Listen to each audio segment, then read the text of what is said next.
If we are thinking Trump is stupid, then we are stupid. President has said that अभी हम लोग cease fire करेंगे, फिर attack करेंगे। अगर ट्रम्प ऐसे बार बार ट्वीट कर रहा है, he is benefiting himself. Share market को मैनिपुलेट करना। ये जो वॉर चालू हुई है, मैंने न्यूज में पढ़ा एप्स्टीन फाइल्स को कवर अप करने के लिए। एप्स्टीन फाइल का इस वॉर में मेजोरिटी ऑफ हिस्सा है। आपको लगता है कि न्यूक्लियर वॉर होगा? नहीं, until unless ईरान। अभी जो वॉर चल रहा है उसको 30 सेकंड में हमें समझाना होता। 3 बच्चे हैं, अमेरिका एक बच्चा है और इजराइल एक बच्चा है, ईरान। इजराइल जो है ईरान वाला बच्चा है, उसको खत्म कर देना चाहता है। यूएस क्या चाहता है कि मैं इसको घायल करके छोड़ दूं। ये वॉर एंड कैसे होगा? नैरेटिव्स बनाना ही एक वॉर का जीतना होता है। तो अगर शांति चाहिए तो वो शांति भंग करना पहले आना चाहिए आपको। अभी क्या सिचुएशन है स्ट्रेट ऑफ हॉर्मुज का? स्टेट ऑफ हरमुज एक तरीके से नॉट अ फिजिकल बट एक न्यूक्लियर वेपन है ईरान के पास। अभी तो डॉलर स्ट्रांग हो रहा है। ब्रिक्स की करेंसी आ जाने के बाद तो मुझे लगता नहीं है कि डॉलर के इतना डोमिनेंस रहेगा। फिर सच्ची में शॉर्टेज है इंडिया में अभी? इसकी शॉर्टेज होगी। अभी प्राइसेस नॉर्मल हैं बट प्राइसेस बढ़ेंगे। कॉमन मैन को क्या करना चाहिए? अपने परिवार को जितना जो सफिशिएंट है वो ला के दे या फिर स्टॉक रखे। हमें तो बताया जा रहा है कि देयर इज इनफ ऑयल। वो पेड कैंपेन है। क्यों ऐसा कि हम मेन स्ट्रीम जो जर्नलिस्ट है उनको बिलीव नहीं कर रहे और इंस्टाग्राम को कर रहे हैं? वेरी फ्रेंकली वो बिके हुए हैं। अब अरावली का कैंपेन चला था गवर्नमेंट का कि फेवर में बोलना है एंड आई डिनाइड। अच्छा खासा पेमेंट वो दे रहे थे। यूएस को कोई पसंद नहीं करता है क्योंकि they are not civilised people. जिनकी सिविलाइजेशन हिस्ट्री होती है उनकी जुबान होती है।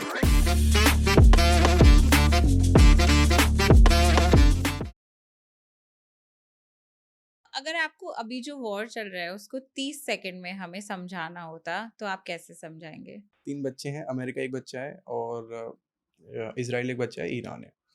तो इजराइल जो है ईरान वाला बच्चा है, उसको ख़त्म कर देना चाह रहा है। वो नक्शे से मिटा देना चाहता है। वो नहीं चाहता कि ये तू यहाँ पे मेरे कमरे में या मेरे टेरिटरी में रहे। On the other hand US क्या चाहता है कि मैं इसको घायल करके छोड़ दूँ। मैं इसको थोड़ा तोड़ूँ-फोड़ूँ और मैं घायल करके छोड़ दूँ जिससे कि ये बना रहे। मतलब मेरा कोई दूसरा पपेट यहाँ पे बना रहे और मुझे ऑयल मिलता रहे। हम्म। पेट्रो डॉलर का एक टर्म है जो यूज़ होता है क्योंकि अमेरिका का डॉलर स्ट्रॉन्ग क्यों है? क्योंकि बिकॉज़ ऑफ पेट्रोल। उसके पास not petrol, oil I am talking about. Oil Europe में जाता है हेवी अमाउंट में, इसीलिए उसने वेनेज़ुएला पे अटैक किया। वहाँ से उसके पास ऑयल आ गया। कनाडा को वो धमकी देता है, वहाँ से ऑयल आता है बहुत ज़्यादा। ग्रीनलैंड को वो चाहता है। नेक्स्ट क्यूबा है, क्यूबा में भी काफ़ी अच्छे मिनरल्स हैं। तो to tackle China he has to do this और टू प्रोटेक्ट हिज़ डेट क्योंकि उसके पास 38 ट्रिलियन समथिंग डेट है।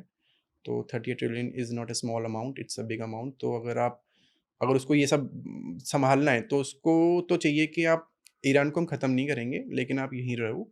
लेकिन अपना पावर वहाँ पे रखना चाहता है अमेरिका और मिडल ईस्ट से पैसा खींचना चाहता है कि उनको सिक्योरिटी दूँगा, ईरान से बच के रहना है तो, इसीलिए वो ईरान को बिल्कुल नहीं हटाना चाहता। हम्म। लेकिन अगर आप इज़राइल की तरफ जाओगे, इज़राइल के सोचोगे तो इज़राइल तो उसे पूरी तरह हटाना चाहता है हम्म। कि नहीं, नहीं ये नहीं होगा, मैं सुपर पावर होऊँगा मिडल ईस्ट का बस। हम्म। तो इसीलिए तो यहाँ पे ये फँस गए हैं, इसीलिए ऑब्जेक्टिव वॉर के इनके क्लियर नहीं थे। हम्म। इधर अमेरिका बात कर रहा है, उधर इज़राइल ने ईरान पे अटैक कर दिया। तो उनका भरोसा नहीं है किसी चीज़ का अभी। क्या हो सकता है? Okay, so from what I understand US को ईरान पे कब्जा करना है, उसको पूरा खत्म नहीं करना है। They want their power over there, अपना आदमी इसलिए बिठाना है वहाँ। जैसे पहले उन्होंने जैसे ट्राई पहले किया था और हुआ भी था। उसी का बेटा बिठाना है जो पहले रज़ा पहलवी था। हम्म। लेकिन जनता ईरान की उनको एक्सेप्ट नहीं करेगी अब, क्योंकि वो पहले देख चुके हैं। They are very connected with the civilisation. तो वो लोग एक्सेप्ट नहीं करेंगे। वो उनको पता रहेगा कि ये तो उसी का बेटा है और ये यूएस की तरफ है। हाँ, तो ये हुआ है ईरान में क्योंकि वहां पे पहले स्प्लिट थे लोग अबाउट द कंट्रीज ऑपरेशन, लेकिन जब यूएस ने अटैक किया तो सब एक साथ हो गए और बोले कि हमें नहीं चाहिए कि यूएस हमारे पे पावर या कोई कंट्रोल करे। राइट। अब मुझे जो समझ में आ रहा है उसके हिसाब से US has made a lot of wrong decisions क्योंकि उन्हें लगा कि ये जल्दी से हो जाएगा क्योंकि वहाँ की पावर थोड़ी डिसमेंटल हो रही थी, लेकिन वो हुआ नहीं, right? Actually they were pretty smart at at first, क्योंकि उनको लगा कि जैसे वेनेजुएला में हुआ या सद्दाम हुसैन को असैसिनेट किया, मतलब मरवा दिया उन्होंने, एग्जीक्यूट करवा दिया। तो उसी तरीके से उनको लगा कि ये भी एक डिक्टेटर देश है और इतना सपोर्ट है नहीं। और उन लोगों ने सबसे बड़ी गलती की कि उनको लगा कि Iran is a isolate country, उसको किसी का सपोर्ट नहीं है। बट उन्होंने ओमान में सबको बुलाया और Oman is the mediator at the moment जो नेगोशिएशंस करवा रहा है, क्योंकि ये कॉन्फ्लिक्ट छोटा-मोटा नहीं है, बहुत सालों से चलता आ रहा है। जब हमास ने अटैक किया इज़राइल पे तब भी ईरान कहीं न कहीं उसके उसका हाथ था। तो इज़राइल तो बिल्कुल गुस्साया बैठा है उससे। तो जब ओमान में इनके वो चल रहे थे नेगोशिएशंस, तो जो भी टर्म्स थे नेगोशिएशंस के, तो ऑब्वियसली जो सुप्रीम लीडर है उसको डिस्कस करने के लिए निकलना पड़ा। Otherwise he was hiding in the sense उनके रडार में नहीं था, मोसाद एजेंट्स को पता नहीं था, सीआईए एजेंट्स को पता नहीं था कि वो कहाँ पे है एग्ज़ैक्टली, क्योंकि ये तो एग्ज़ीक्यूट कराने की सोच रहे थे बहुत टाइम से। इनको लग रहा था कि सुप्रीम लीडर हट जाएगा, हम स्टारलिंक के थ्रू या फिर हमारी मीडिया हमारे हाथ में ही है, तो कुछ ना कुछ तरीके से प्रोटेस्ट करवा देंगे और उसको हटवा देंगे। इवन यू विल थिंक कि जब मरा खamenei तो प्रोटेस्ट हुए। हुँ, काफ़ी ऐसी-ऐसी वीडियोज़ आ रही थी कि ईरान के लोग तो बहुत खुश हैं और ये है, वो है। ओमान में था तो उनको वो टर्म्स डिस्कस करने थे जो यूएस ने रखे थे, कि आप न्यूक्लियर वेपन नहीं बनाओगे, आप बैलिस्टिक मिसाइल्स का जो भी इन्होंने रखा होगा, आई डोंट नो। तो उस वजह से सुप्रीम लीडर को निकल के आना पड़ा and all the 49 other officers वो भी निकल के आए because we have to discuss the terms जो भी ओमान में हुए हैं। एंड देन ऑब्वियसली इज़राइल का मोसाद जो है काफ़ी नामी चीज़ है कि अगर 3 या 4 ऑफ़िशियल्स ईरान में हैं, तो 1 मोसाद का एजेंट है उनमें से। आप हुँ। ऐसा मान के चलो, तो जैसे ही फिर वो निकल के आए, they have the exact coordinations, the GPS, even they track their traffic lights. उन्होंने वो तक हैक करके उनको देख लिया कि यहाँ से 28 फ़ेब को ही आएगा। ये और यूएस कैसे ट्रैक करता है? Because they have connections, they have CIA agents, मतलब इंटेलिजेंस होती है सारी। इसके अलावा तो कुछ है नहीं, और सारे नेटो डेटा कंट्रीज़ से पास हैं। रिलेटेड। सऊदी की जितने भी देश हैं वो सपोर्ट करते हैं यूएस को, इज़राइल को। तो और फिर किसी की ज़रूरत हो ना हो, मोसाद इज़ इटसेल्फ इनफ। तो मैंने कहा ना, वो 10 या 15 साल के लिए नहीं देखते, वो 40 साल का टारगेट लेके चलते हैं, 40 से 50 साल। तो अगर आज कोई बड़ा चीफ कमांडर वहाँ पे है तो उसको 40 साल वहाँ पे सर्विस देनी पड़ी होगी ईरान में। Then he is an agent. Okay. तो वो सारी इंटेलिजेंस पहुँचाता होगा। आई मीन मुझे नहीं पता, don't quote me on that, but 90% cases में ये होता है। तो सारे कोऑर्डिनेशंस भेज दिए गए। देन इज़राइल ने पोक किया अमेरिका को कि हमें नहीं करनी नेगोशिएशंस, हमारे पास एग्ज़ैक्ट कोऑर्डिनेशन है, इनको रौंद देते हैं, क्योंकि ये गया तो सब गए। Hmm, but it was the miscalculation. एक तरफ से सही था कि लीडर को हटा देंगे, हुँ, जो कि माइंडसेट हमेशा से रहा है कि लीडर को उठा लिया तो हो जाएगा काम। बट खamenei was you know way ahead, hmm. क्योंकि उसका विज़न अलग था। तो उसने पूरे जितने भी 31 प्रोविंसेस हैं, उन सब में अलग-अलग कमांडर बिठाया हुआ था कि मैं अगर मर जाऊँ या मुझे कुछ हो जाए या इन सबको कुछ हो जाए, तो you have your own power for your province. आपको अपनी जान पर खेल के अपने एरिया को बचाना है। Don't oh! Look for Tehran, मतलब तेहरान से कमांड आए ना आए, आपके पास बैलिस्टिक मिसाइल्स अलॉटेड हैं। ओह! आपको कतर भी अलाइन कर दिया गया है, आपको बहरीन अलाइन कर दिया गया है, आपको सऊदी अलाइन कर दिया गया है। आपको ऐसे-ऐसे अटैक करना है, in case something happens to मी।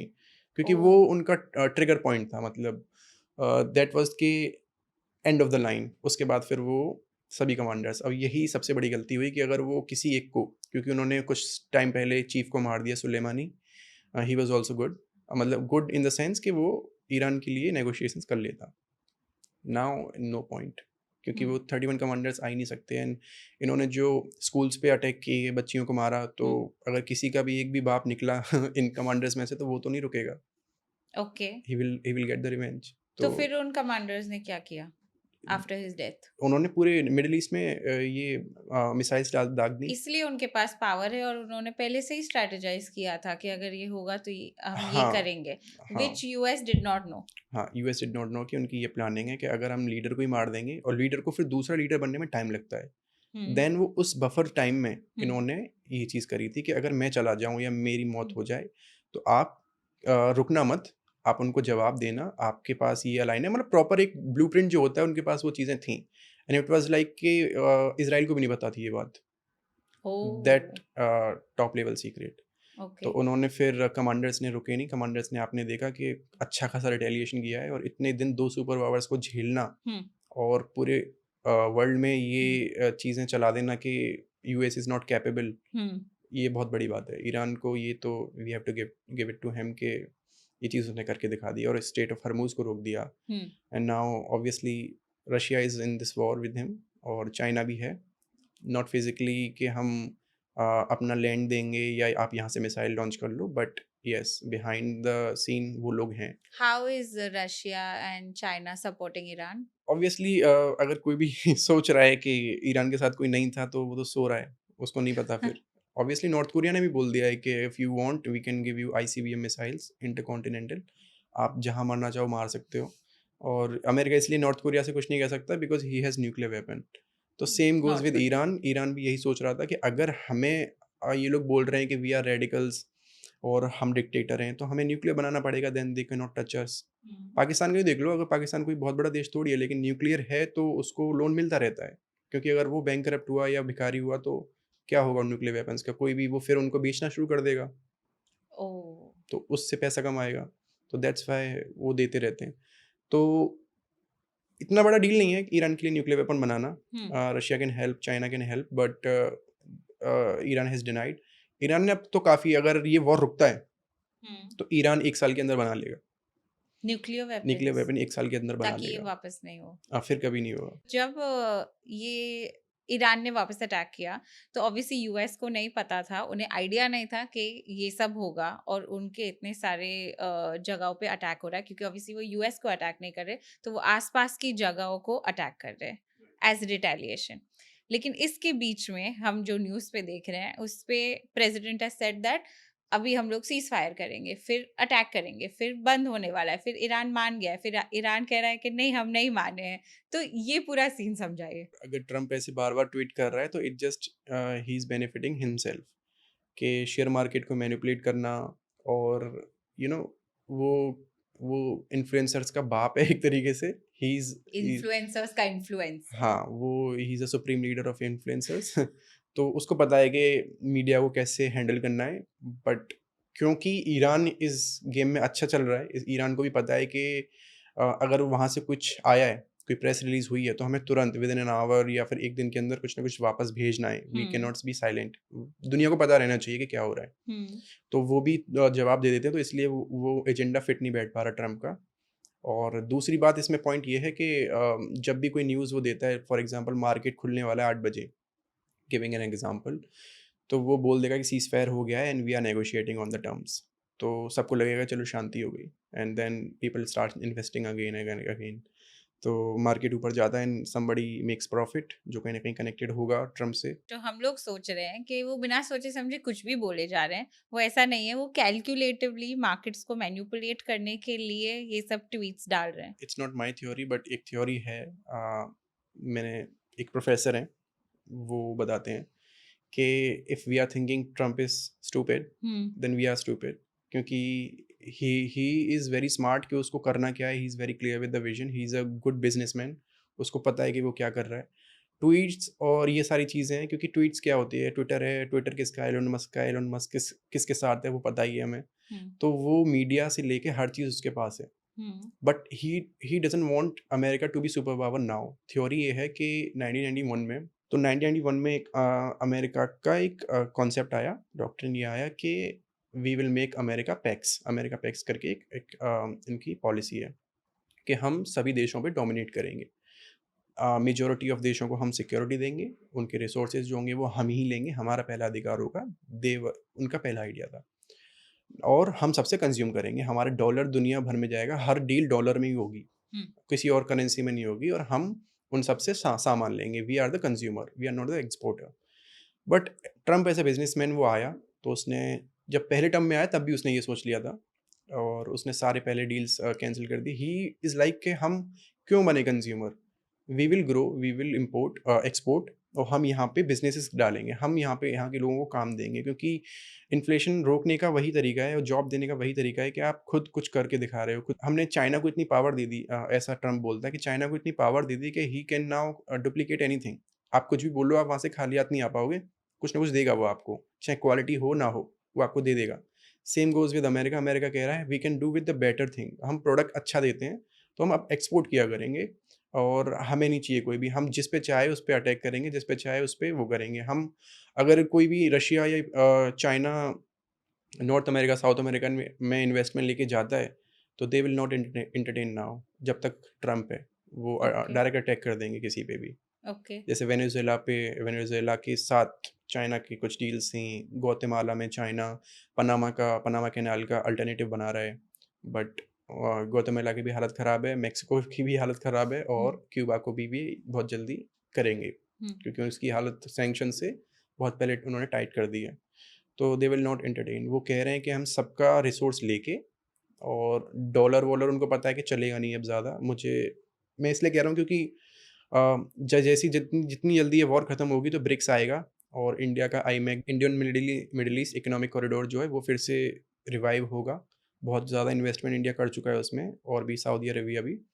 तो वो रिवाइव होगा तो मुझे लगता नहीं है कि डॉलर के इतना डोमिनेंस रहेगा फिर। और आ जाने के बाद, ब्रिक्स की करेंसी आ जाने के बाद, क्योंकि मेजॉरिटी ऑफ देखो वर्ल्ड में सबसे ज़्यादा बड़ी जो इकोनॉमी होल्ड करती हैं, जो ज़्यादा पॉपुलेशन, जो बायर्स हैं, वो इंडिया है, चाइना है, उसके बाद रशिया आ जाएगा, फिर ब्राज़ील बहुत बड़ा है, कंज्यूमर भी है, एक्सपोर्टर भी है, साउथ अफ्रीका है, और इजिप्ट को और ईरान को भी एक टाइम पे बातें थी कि लेंगे, बट इजिप्ट की भी है कि इनको इसको भी ऐड करेंगे। तो इतनी सारी देश जब आपस में खुद की करेंसी में ये लोग डील करना स्टार्ट कर देंगे, दे डोंट तो नीड डॉलर। डॉलर का पावर नहीं रहेगा। इसीलिए ट्रम्प ने एक बार ट्वीट किया था जब ब्रिक्स की करेंसी लॉन्च हुई थी कि whoever is doing that stop it, otherwise हाँ, हम करने नहीं देंगे आपको ये।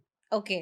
थोड़ा ऑडियंसेस के लिए जो आपने समझाया कि सब सब चीज़ डॉलर में ट्रेड होगी, उन लोगों ने ये बनाया था और तब से पूरी दुनिया उसी को फॉलो कर रही है। हम हर चीज़ जब खरीदते बेचते हैं वो डॉलर में रहता है। Okay, that we all know. अब दूसरी कंट्रीज़ ने ब्रिक्स निकाला जहाँ उन्होंने बोला कि ये डॉलर का डोमिनेंस नहीं होना चाहिए। हमारी करेंसी स्ट्रॉन्ग करने के लिए एक करेंसी बनानी चाहिए ब्रिक्स करके जिसमें हमें ट्रेड करना चाहिए। वो आया क्यों नहीं? फॉलो क्यों नहीं हो रहा है? क्योंकि वो उस मौके को आने नहीं दे रहा है अमेरिका। कुछ ना ओके। कुछ होता रहता है, कुछ ना कुछ होता रहता है। India has to involve. अभी इंडिया के ऊपर आप देखो, सबसे ज़्यादा दुनिया में सैंक्शन किसके ऊपर लगे हैं? इंडिया के ऊपर और चाइना के ऊपर, क्योंकि we are the you know leader in the BRICS, कि हम ही इस चीज़ को करने वाले launch, and we have to be soft with China in future, क्योंकि हमारा पड़ोसी है यार, हम कहाँ जाएँगे? हुँ, अमेरिका साथ तो देता नहीं है किसी ट्रेड तो का, वहीं से हो रहा है। और हम बहुत रिलाय हैं चाइना पे। हुँ, हम वियतनाम से ले सकते हैं कुछ प्रोडक्ट्स, बट चाइना जितनी नहीं। हाँ, ऑफ चाइना कोर्स। जितना मैन्युफैक्चरिंग करके दे सकता है उतना नहीं, and we are low in lot of things, hmm, quality things, semiconductor पे भी हम, और ताइवान और चाइवान पे ही ज़्यादा डिपेंडेंट है, वहीं से आता है। तो इस चीज़ को लीड ही इंडिया कर रहा है, चाइना कर रहा था। सबसे ज़्यादा सैंक्शंस हम ही पे लगे थे, इसी ओह! वजह से। मेजर रीज़न है हम क्यों सफ़र कर रहे हैं, which is because the BRICS. अब हुँ, ब्रिक्स का आना बहुत ज़रूरी है, अब अगर पीछे नहीं हट सकते, काफ़ी इन्वेस्टमेंट हो चुका है, इसीलिए तो लोग कमेंट करते हैं कि मोदी जी इतना क्यों घूमते हैं बाहर, ये वो, बट इट इज़ इम्पॉर्टेंट कि आप बाहर जा जाके देशों को मनाओ इस चीज़ के लिए, ओके। क्योंकि डॉलर का डोमिनेंस खत्म होगा। अभी तो रुपया इसलिए बढ़ रहा है क्योंकि पर अभी तो डॉलर स्ट्रॉन्ग हो रहा है एंड जब रुपी इज़ वॉर चलती फॉलिंग। है, हुँ, अभी पेट्रो डॉलर का जो कॉन्सेप्ट इसीलिए बनाया था ना, कि अगर कभी कहीं वॉर हो जाती है तो पेट्रोल या फिर ये ऑयल मिलना मुश्किल हो जाता है। आप देख लो हुँ, एलएनजी ऑयल, तो वॉर के सिचुएशन में तो जाता है, क्योंकि डॉलर स्ट्रॉन्ग हो डॉलर, जाता है। लोग इन्वेस्टमेंट खींचते हैं देशों से, हुँ, वो उस करेंसी की तरफ जाते हैं जो सबसे सेफ है इन्वेस्ट करना, और dollar is the safest for them. पर अभी तो डॉलर सेफ नहीं होना चाहिए क्योंकि वो माइंडसेट बनने नहीं दे रहा ना ट्रम्प अभी। इस चीज़ का वो निष्कर्ष जो बोलते हैं वो हुँ, निकल के नहीं आया है ईरान वाली वॉर का। तो ओह! अगर ऐसा हुआ कि नहीं, नहीं अमेरिका दुम दबाकर भाग गया, तो ऐसा होगा कि लोग ट्रस्ट करना बंद कर देंगे। लेकिन इन्वेस्टमेंट जो ऑलरेडी हो चुके हैं, वो तो बहुत हैवी हैं। आप पूरे मिडल ईस्ट में इन्वेस्टमेंट बहुत हैवी है, इंडिया में इन्वेस्टमेंट है। तो अब जो वॉर जब सिचुएशन चल जाती है और हम लोग थोड़ा न्यूट्रल भी रहते हैं, हम लोग किसी की साइड नहीं लेते। अभी हम अमेरिका की साइड कंप्लीटली हो जाएँ, तो हम पे इतने सैंक्शन ना लगें, ना ही इतना रुपया डाउन जाए। लेकिन न्यूट्रल रहना बहुत इंपॉर्टेंट है। देखो, साइड लेना हर कोई साइड ले लेगा। हुँ, न्यूट्रल लेना बहुत मुश्किल चीज़ होती है। हुँ, अगर लड़ाई चल रही है तो आप पे सबसे ज़्यादा प्रेशर आएगा किसकी साइड हो। हुँ, लेकिन और साइड लेना बहुत आसान है। हुँ, चाइना ले लेता है, रशिया ले लेता है, बट न्यूट्रल रहना बहुत ज़रूरी है। आज से 10 साल पीछे जब कोई देश मुड़ के देखेगा कि इसने क्या कहा था, तो वो बहुत इम्पोर्टेंट हो जाता है, डील्स में, हर चीज़ में। ओके। और हमारी जनसंख्या इतनी है कि उनकी आपूर्ति के लिए बहुत सँभल के चलना पड़ता है। ओके, तो अब आप कह रहे हैं कि आगे जाके डॉलर गिरेगा, तो वो क्यों और कब गिरेगा? ऐसा एज़ सच कोई प्रेडिक्शन नहीं है कि मैं एग्ज़ैक्ट टाइम बता दूँ, ऑफ कोर्स। बट जिस हिसाब से आप नैरेटिव देख रहे हो अभी के, उस हिसाब से मैं बोल रहा हूँ। Russia is going safe, China is going safe. उनको पता है उनकी आपूर्ति हो रही है, पूरी दुनिया में क्राइसिस है, और चाइना के लिए सारा तेल पहुँच रहा है। 80% आता है ईरान से, 80% पहुँच रहा है। अभी हुँ, भी थोड़ा बहुत ही होगा कि कम ज़्यादा हो रहा हो, अदरवाइज़ पहुँच रहा है, वो भी सस्ते में। हुँ, तो चाइना तो अपनी आपूर्ति कर रहा है। आई मीन 2-3 रीज़न होते हैं वॉर स्टार्ट करने के कि कोई एक रीज़न पे वॉर स्टार्ट नहीं करता है। तो अमेरिका का एक दूसरा रीज़न था कि चाइना को टैकल करना है। सारा तेल यहीं से लेके जाता है ये हुँ, और इसको एनर्जी की ज़रूरत पड़ेगी। We hmm, have to tackle China, we have to stop him. तो ईरान को अगर हटा देंगे तो चाइना के पास कहाँ से, चाइना को अल्टरनेटिव ढूँढना पड़ेगा। हुँ, चाइना की नेवी नहीं निकल सकती क्योंकि इधर ताइवान है। ताइवान उसको निकलने नहीं देता, कुछ है ही नहीं उसके पास अभी मैरीटाइम में। इसीलिए वो तुम देखना कि वो बहुत ही अग्रेसिव होता है साउथ ईस्ट एशियन कंट्रीज़ पे, फिलीपींस पे, ताइवान पे कि नहीं ये मेर लैंड, ये सी मेरा, ये सी, क्योंकि उसको रूट चाहिए, रूट है ही नहीं। जैसे ही निकलता है सारी पॉपुलेशन उसकी इस साइड है चाइना की। तो जैसे ही निकलेगा तो ताइवान आ जाता है, इसलिए ताइवान को वो लेना चाहता है। ओके, एनी हाउ लेके रहेगा, वो तो उसके डॉक्ट्रिन में है। फुल प्रूफ उसके पास ब्लूप्रिंट बना हुआ, वो तो ले लेगा। ओके, बस वो भी इंतज़ार करेगा कब दुनिया बिज़ी होती है, जैसे ही उसको विंडो मिलेगी। तो वो ताइवान पे अटैक करेगा। हाँ, जैसे अभी ये एस्केलेट अगर हुआ, जो कि हुँ, मुझे लगता नहीं है कि होगा, क्योंकि hmm, Iran wants to negotiate now. Hmm, but अगर ये एस्केलेट हुआ और इन्वॉल्व हुए और भी नेटो कंट्रीज़ इन्वॉल्व हुई, then there is a window for China, क्योंकि 2 तरह की लड़ाई कोई नहीं लड़ना चाहता। हुँ, अमेरिका इस समय 2 तरह की लड़ाई लड़ रहा है। एक तो ईरान में okay, he is facing, middle east में इतने ज़्यादा बम गिर रहे हैं। अगर उन्होंने डिसैलिनेशन प्लांट्स पे डाल दिया तो पानी कहाँ से पिएगा पूरा मिडल ईस्ट? सारा पानी वहीं से आता है, उनका 60% पानी आता है। But Iran is not doing that क्योंकि वो थोड़ा एथिकली चल रहा है अभी। लेकिन अगर केमिकल बॉम्ब्स यूज़ हुए जिसमें स्किन्स तक जल जाती है लोगों की, सिविलियंस की, तो मुझे लगता नहीं है कि चाइना रुकेगा फिर इस साइड। फिर चाइना क्या करेगा? फिर चाइना अपना ताइवान को लेने की कोशिश करेगा और फिर ऑलरेडी 2 तरह से अमेरिका फँस चुका है। चाइना के पास सारी चीज़ें जा ही रही हैं और मिडल ईस्ट में इतना हथियार गिर रहे हैं और जितना भी इन्वेस्टमेंट हुआ है अब तक, क्योंकि middle east is all about tourism, not only oil. बहुत बहुत टूरिज़्म होता है। आप देखो दुबई वगैरह में जाओ, हुँ, बहुत कौन लोग जाते हैं, गरीब तो जाता नहीं है। टूरिस्ट। मतलब बहुत tourist is a premium tourist वहाँ पे। हाँ, और अभी बहुत इफ़ेक्ट हो रहा है दुबई को क्योंकि टूरिज़्म हाँ, वो डिस फायर बैक कर ही नहीं सकते, उनकी ज़िम्मेदारी यूएस की थी। अगर यूएस अपनी ज़िम्मेदारी नहीं निभा पा रहा है, उसको नहीं बचा पा रहा है, वो तो ईरान की दया है उन पे कि वो नहीं कर रहा है अभी इतना कि अच्छा, वो सिर्फ यूएस बेसिस पे हुँ, और उसके इंटेलिजेंस के हिसाब से कि अगर कोई सोल्जर किसी होटल में है, कोई बड़ा चीफ कोई होटल में है, तो वो होटल्स पे टारगेट करेगा। ओके, अभी उसने ईरान ने रिसेंटली कमेंट किया है, आई मीन स्टेटमेंट दिया है कि बोइंग जो कंपनी है, सेम मैन्युफैक्चर करती है आर्म्स को, तो हम बोइंग्स के प्लेन्स को भी टारगेट करेंगे। हुँ, दुनिया में कोई भी बोइंग के प्लेन यूज़ करेगा, वो रुक जाओ, अदरवाइज़ मारे जाओगे। तो और फ्लाइट्स बहुत कैंसल सारे हुए। बोइंग फ्लाइट्स उड़ते बोइंग्स हैं तो बहुत ज़्यादा है, हाँ, मेजॉरिटी उनके पास है, तो इसीलिए दुबई की तो 30-40,000 फ्लाइट्स कैंसल हो गई हैं। हुँ, तो इट इज़ इम्पैक्टिंग, तो हुँ, भले ही वॉर रुक जाए लेकिन अगले 3-4 साल तो पीछे हो ही जाएँगे, तो या दुबई मिडल अभी ईस्ट, 2-3 साल पीछे नॉट हो गया, दुबई, पूरा मिडल पूरा ईस्ट। मिडल अब ईस्ट। देखो, अब ये लोग भी थोड़ा टैक्टिक खेलते हैं, ये लोग मान नहीं रहे हैं। उनको सीज़ फायर कराना चाहिए, बट सऊदी अरेबिया ने क्या किया है कि मक्का के पास एक यूएस एयरबेस दे दिया हुँ, विदिन 50 टू 100 किलोमीटर रेंज। तो अगर अब वहाँ से वो लोग मिसाइल दाग रहे हैं उस पे, ईरान पे बुरी तरीके से। अब ईरान ने अगर वहाँ पे अटैक किया और थोड़ा कोऑर्डिनेशन में ऊपर-नीचे हो गया, तो मक्का पे जाके गिरेगा वो and then it will go to the religious war.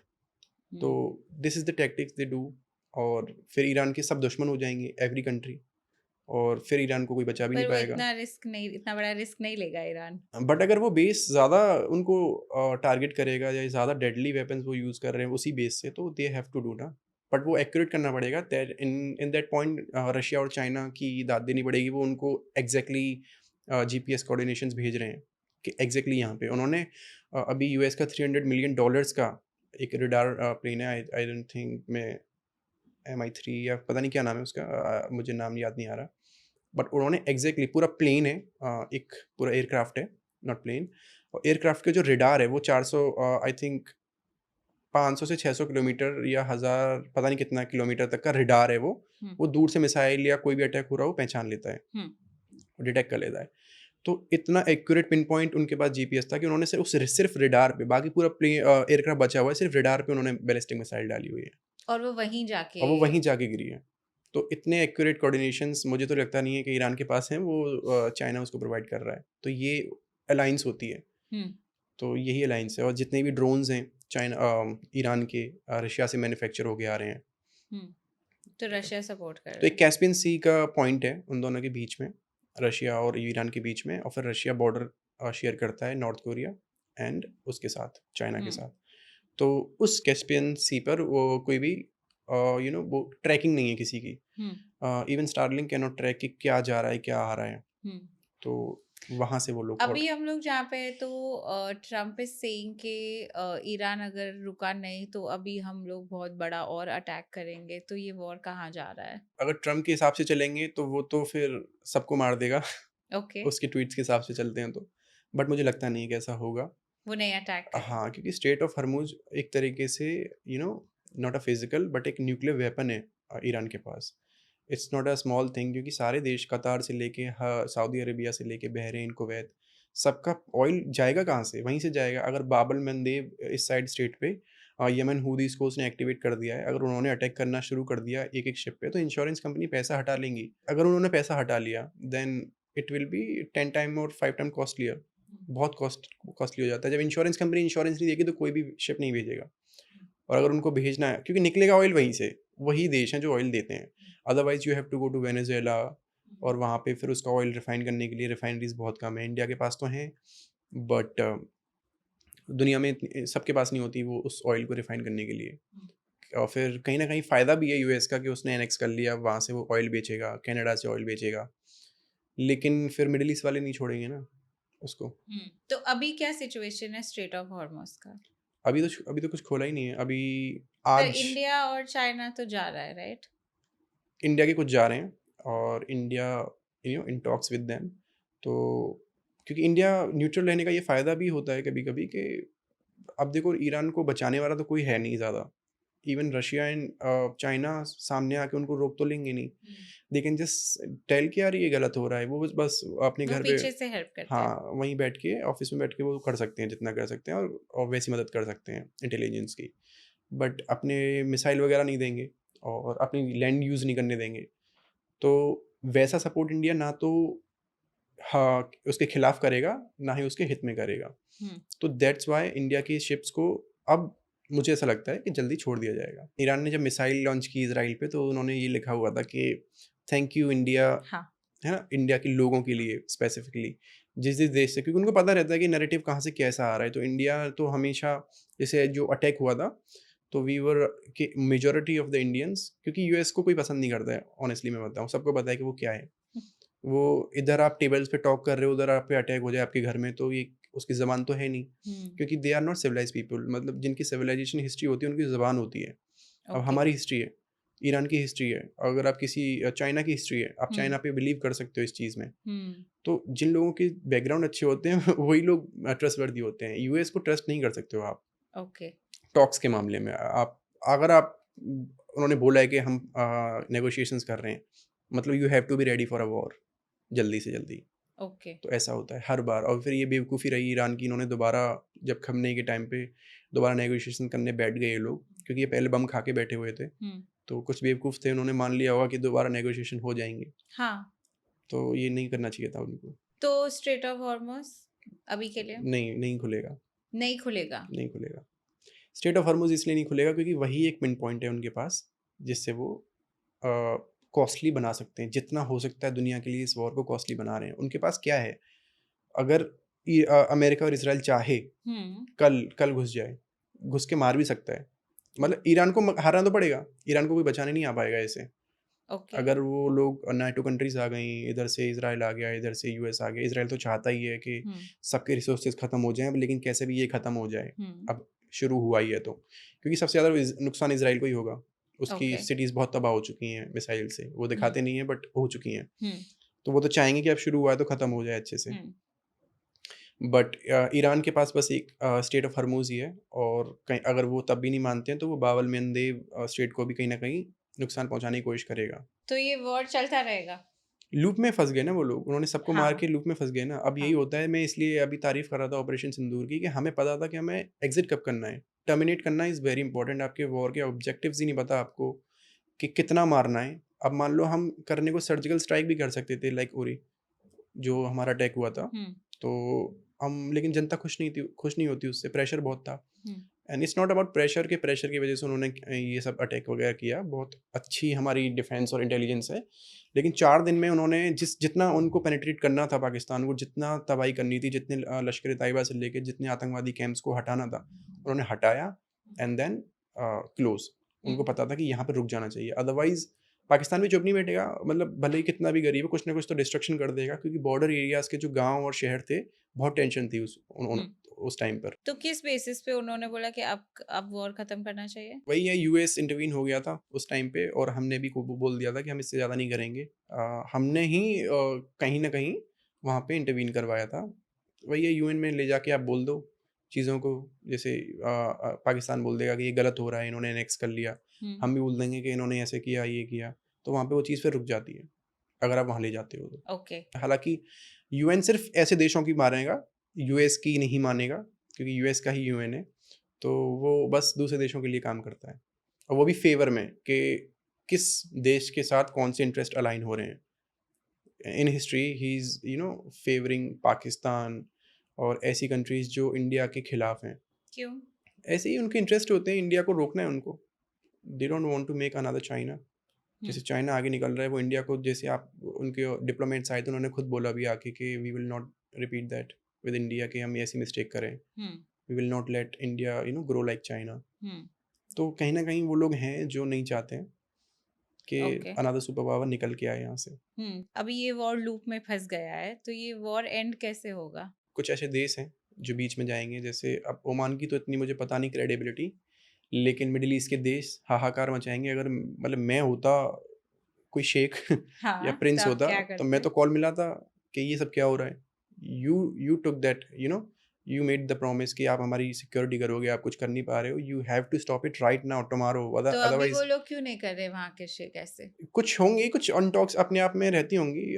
मुझे इतना पता नहीं है, मेरे मामा मोसाद में नहीं है, लेकिन उनके बीच में ये रहता होगा। हुँ। ट्रम्प और उनके बीच में बातें होती रहती होंगी, अमेरिका के साथ काफ़ी इन्वेस्टमेंट है, अलाइनमेंट है, तो वो हुँ। बताते रहते होंगे कि यार अगर इनको नहीं करा तो फिर फ्यूचर में सिक्योरिटी रह नहीं पाएगी आपकी। हुँ। इतना झेल लिया तो इतना और झेल लो, या फिर कुछ भी बातें इंटरनली होती होंगी, इसलिए वो नहीं कर रहे।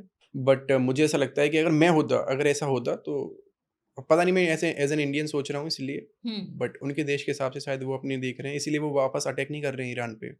कोई भी मिडल ईस्ट कंट्री वापस अटैक नहीं कर क्यों रही है, नहीं कर रहे? Because they don't want to make it regional war. फिर वो यूएस, इज़राइल बाहर हो जाएँगे, ये लोग आपस में लड़े रहेंगे, उनका ऑब्जेक्टिव क्लियर हो जाएगा। वो बोल देंगे हम तो जीत गए। हुँ।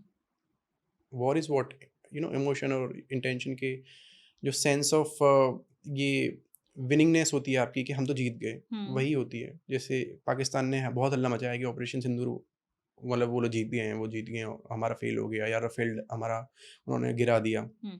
तो वो खुद ही नैरेटिव बनाते हैं, तो नैरेटिव्स बनाना ही एक वॉर का जीतना होता है। तो मिडल ईस्ट कंट्रीज़ को पता है, वहाँ के लोग भी नहीं लड़ना चाहते। देखो उनके, मैं फिर वही बात बोल रहा हूँ कि पैसा ही सब कुछ होता है। इन्वेस्टमेंट इतने हैवी हैं कि वो इस चीज़ को नहीं कर, 1-2 बिल्डिंग गिर जाएँ, 1-2 जानें चली जाएँ, दैट्स ओके।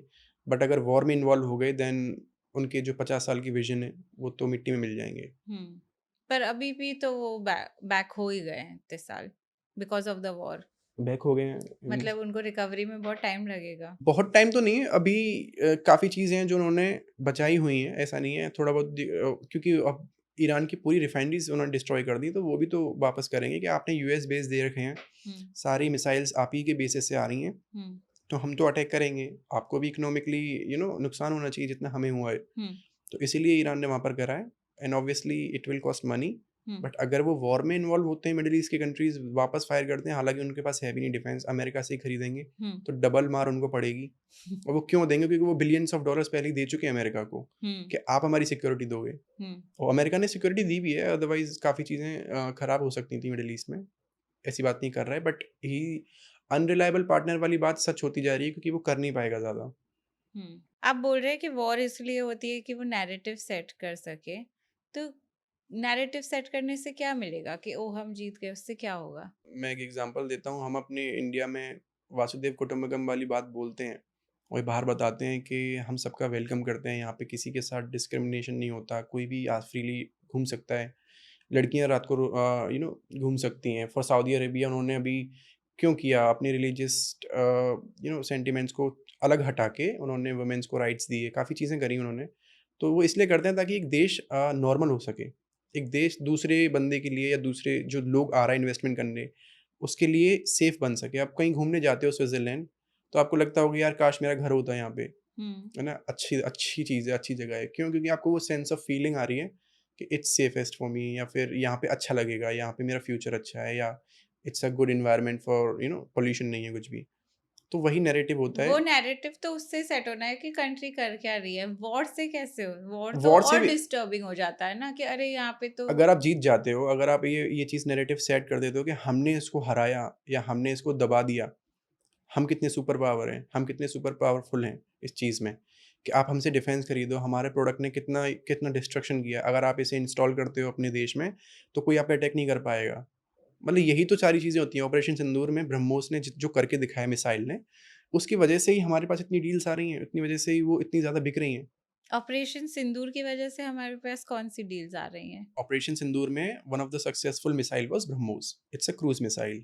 तो वो लो रडार में भी काफ़ी इट्स अ सुपरसोनिक मिसाइल। तो काफ़ी तेज़ जाएगी, रडार सिस्टम कुछ जो एडवांस लेवल के होंगे, वो ट्रैक कर लेते हैं, अदरवाइज़ वो ट्रैक नहीं कर पाते हैं। It's a one of the successful, मतलब मैं नाम भूल रहा हूँ, मैं आपको एग्ज़ाम्पल देता हूँ। एक बंकर या एक कैम्प था, तो उसके अंदर एक एसी वेंट होती है ना, हुँ। तो एक एसी वेंट कितनी छोटी होती है, वो ज़्यादा बड़ी नहीं है। अगर आप इंडिया में बैठे-बैठे वहाँ को टारगेट कर रहे हो, उस एसी वेंट को, तो उस एसी वेंट के अंदर घुस के उसने पेनिट्रेट करके उसको उड़ा दिया। ओके, तो that was the that accuracy of that missile. Okay. तभी तो पाकिस्तान ने हल्ला मचाया कि हुँ, हमने राफेल गिरा दिया, इनका तो कुछ है ही नहीं कैपेबल, बट एक्चुअली ऐसा कुछ हुआ नहीं था। हुँ, क्योंकि वो नैरेटिव सेट करना चाहते हैं कि इनका राफेल कैपेबल नहीं है, आप मत मतलब हुँ। इनकी डिफेंस कैपेबल नहीं है। ठीक है, तो वो हो गया, उसके बाद हमारा कैसे फ़ायदे हुए? Apart from winning the war? Winning the war जैसे ही उन्होंने देखा, दुनिया ने देखा कि यार इनके पास ये खुद ही इंडिजिनियसली बिल्ड करते हैं, डीआरडीओ जितना कुछ कर रहा है, वो भी हाफ ऑफ द कॉस्ट। अगर जैसे फॉर एग्जांपल मैं बताऊं, प्रोजेक्ट कुशा एक चीज़ है हमारे यहाँ, डिफेंस सिस्टम है। जैसे रशिया का S-400 है, इसराइल का आयरन डोम है, वैसे ही हमारा डीआरडीओ बिल्ड कर रहा है प्रोजेक्ट कुशा, लॉर्ड राम के बेटे कुश थे उनके नाम पर। तो it is a S-500 level air defence system, तो वो हम बिल्ड कर रहे हैं, खुद ही बिल्ड कर रहे हैं। तो जब हम उसे बिल्ड कर लेंगे, वो भी आधी कॉस्ट में, तो जो छोटी-मोटी कंट्रीज़ हैं, साउथ ईस्ट एशियन कंट्रीज़ हैं, श्रीलंका हो गई या इधर मालदीव्स वगैरह, इनको भी कभी न कभी डिफेंस की ज़रूरत पड़ेगी। हुँ, they can not buy iron dome, they can not buy S-400 because वो बहुत कॉस्टली होते हैं ओके। और वो रिलायबल भी नहीं है। चाइनीज़ प्रोडक्ट तो बिल्कुल ही रिलायबल नहीं है। मतलब अब हमें नहीं पता वो अपनी डिफेंस में क्या रखते हैं, चाइना को क्या देते हैं। बट आपको बताऊँ, ईरान को Q9 करके डिफेंस सिस्टम है शायद चाइना का, आई डोंट नो, नाम मुझे अच्छे से याद नहीं है। उन्होंने वो दिया, 200 फाइटर जेट्स आए ईरान को खमेनी को मारने के लिए, और वो air defence system can not detect even one, एक को भी नहीं मार के और गिरा ये कहाँ पाया। से आई थी? अमेरिका ने जिस दिन अटैक किया था 28 फरवरी को हुँ, मारने के लिए, हुँ। पूरे लीडर्स को मारने के लिए, तो एक को भी डिटेक्ट नहीं कर पाया।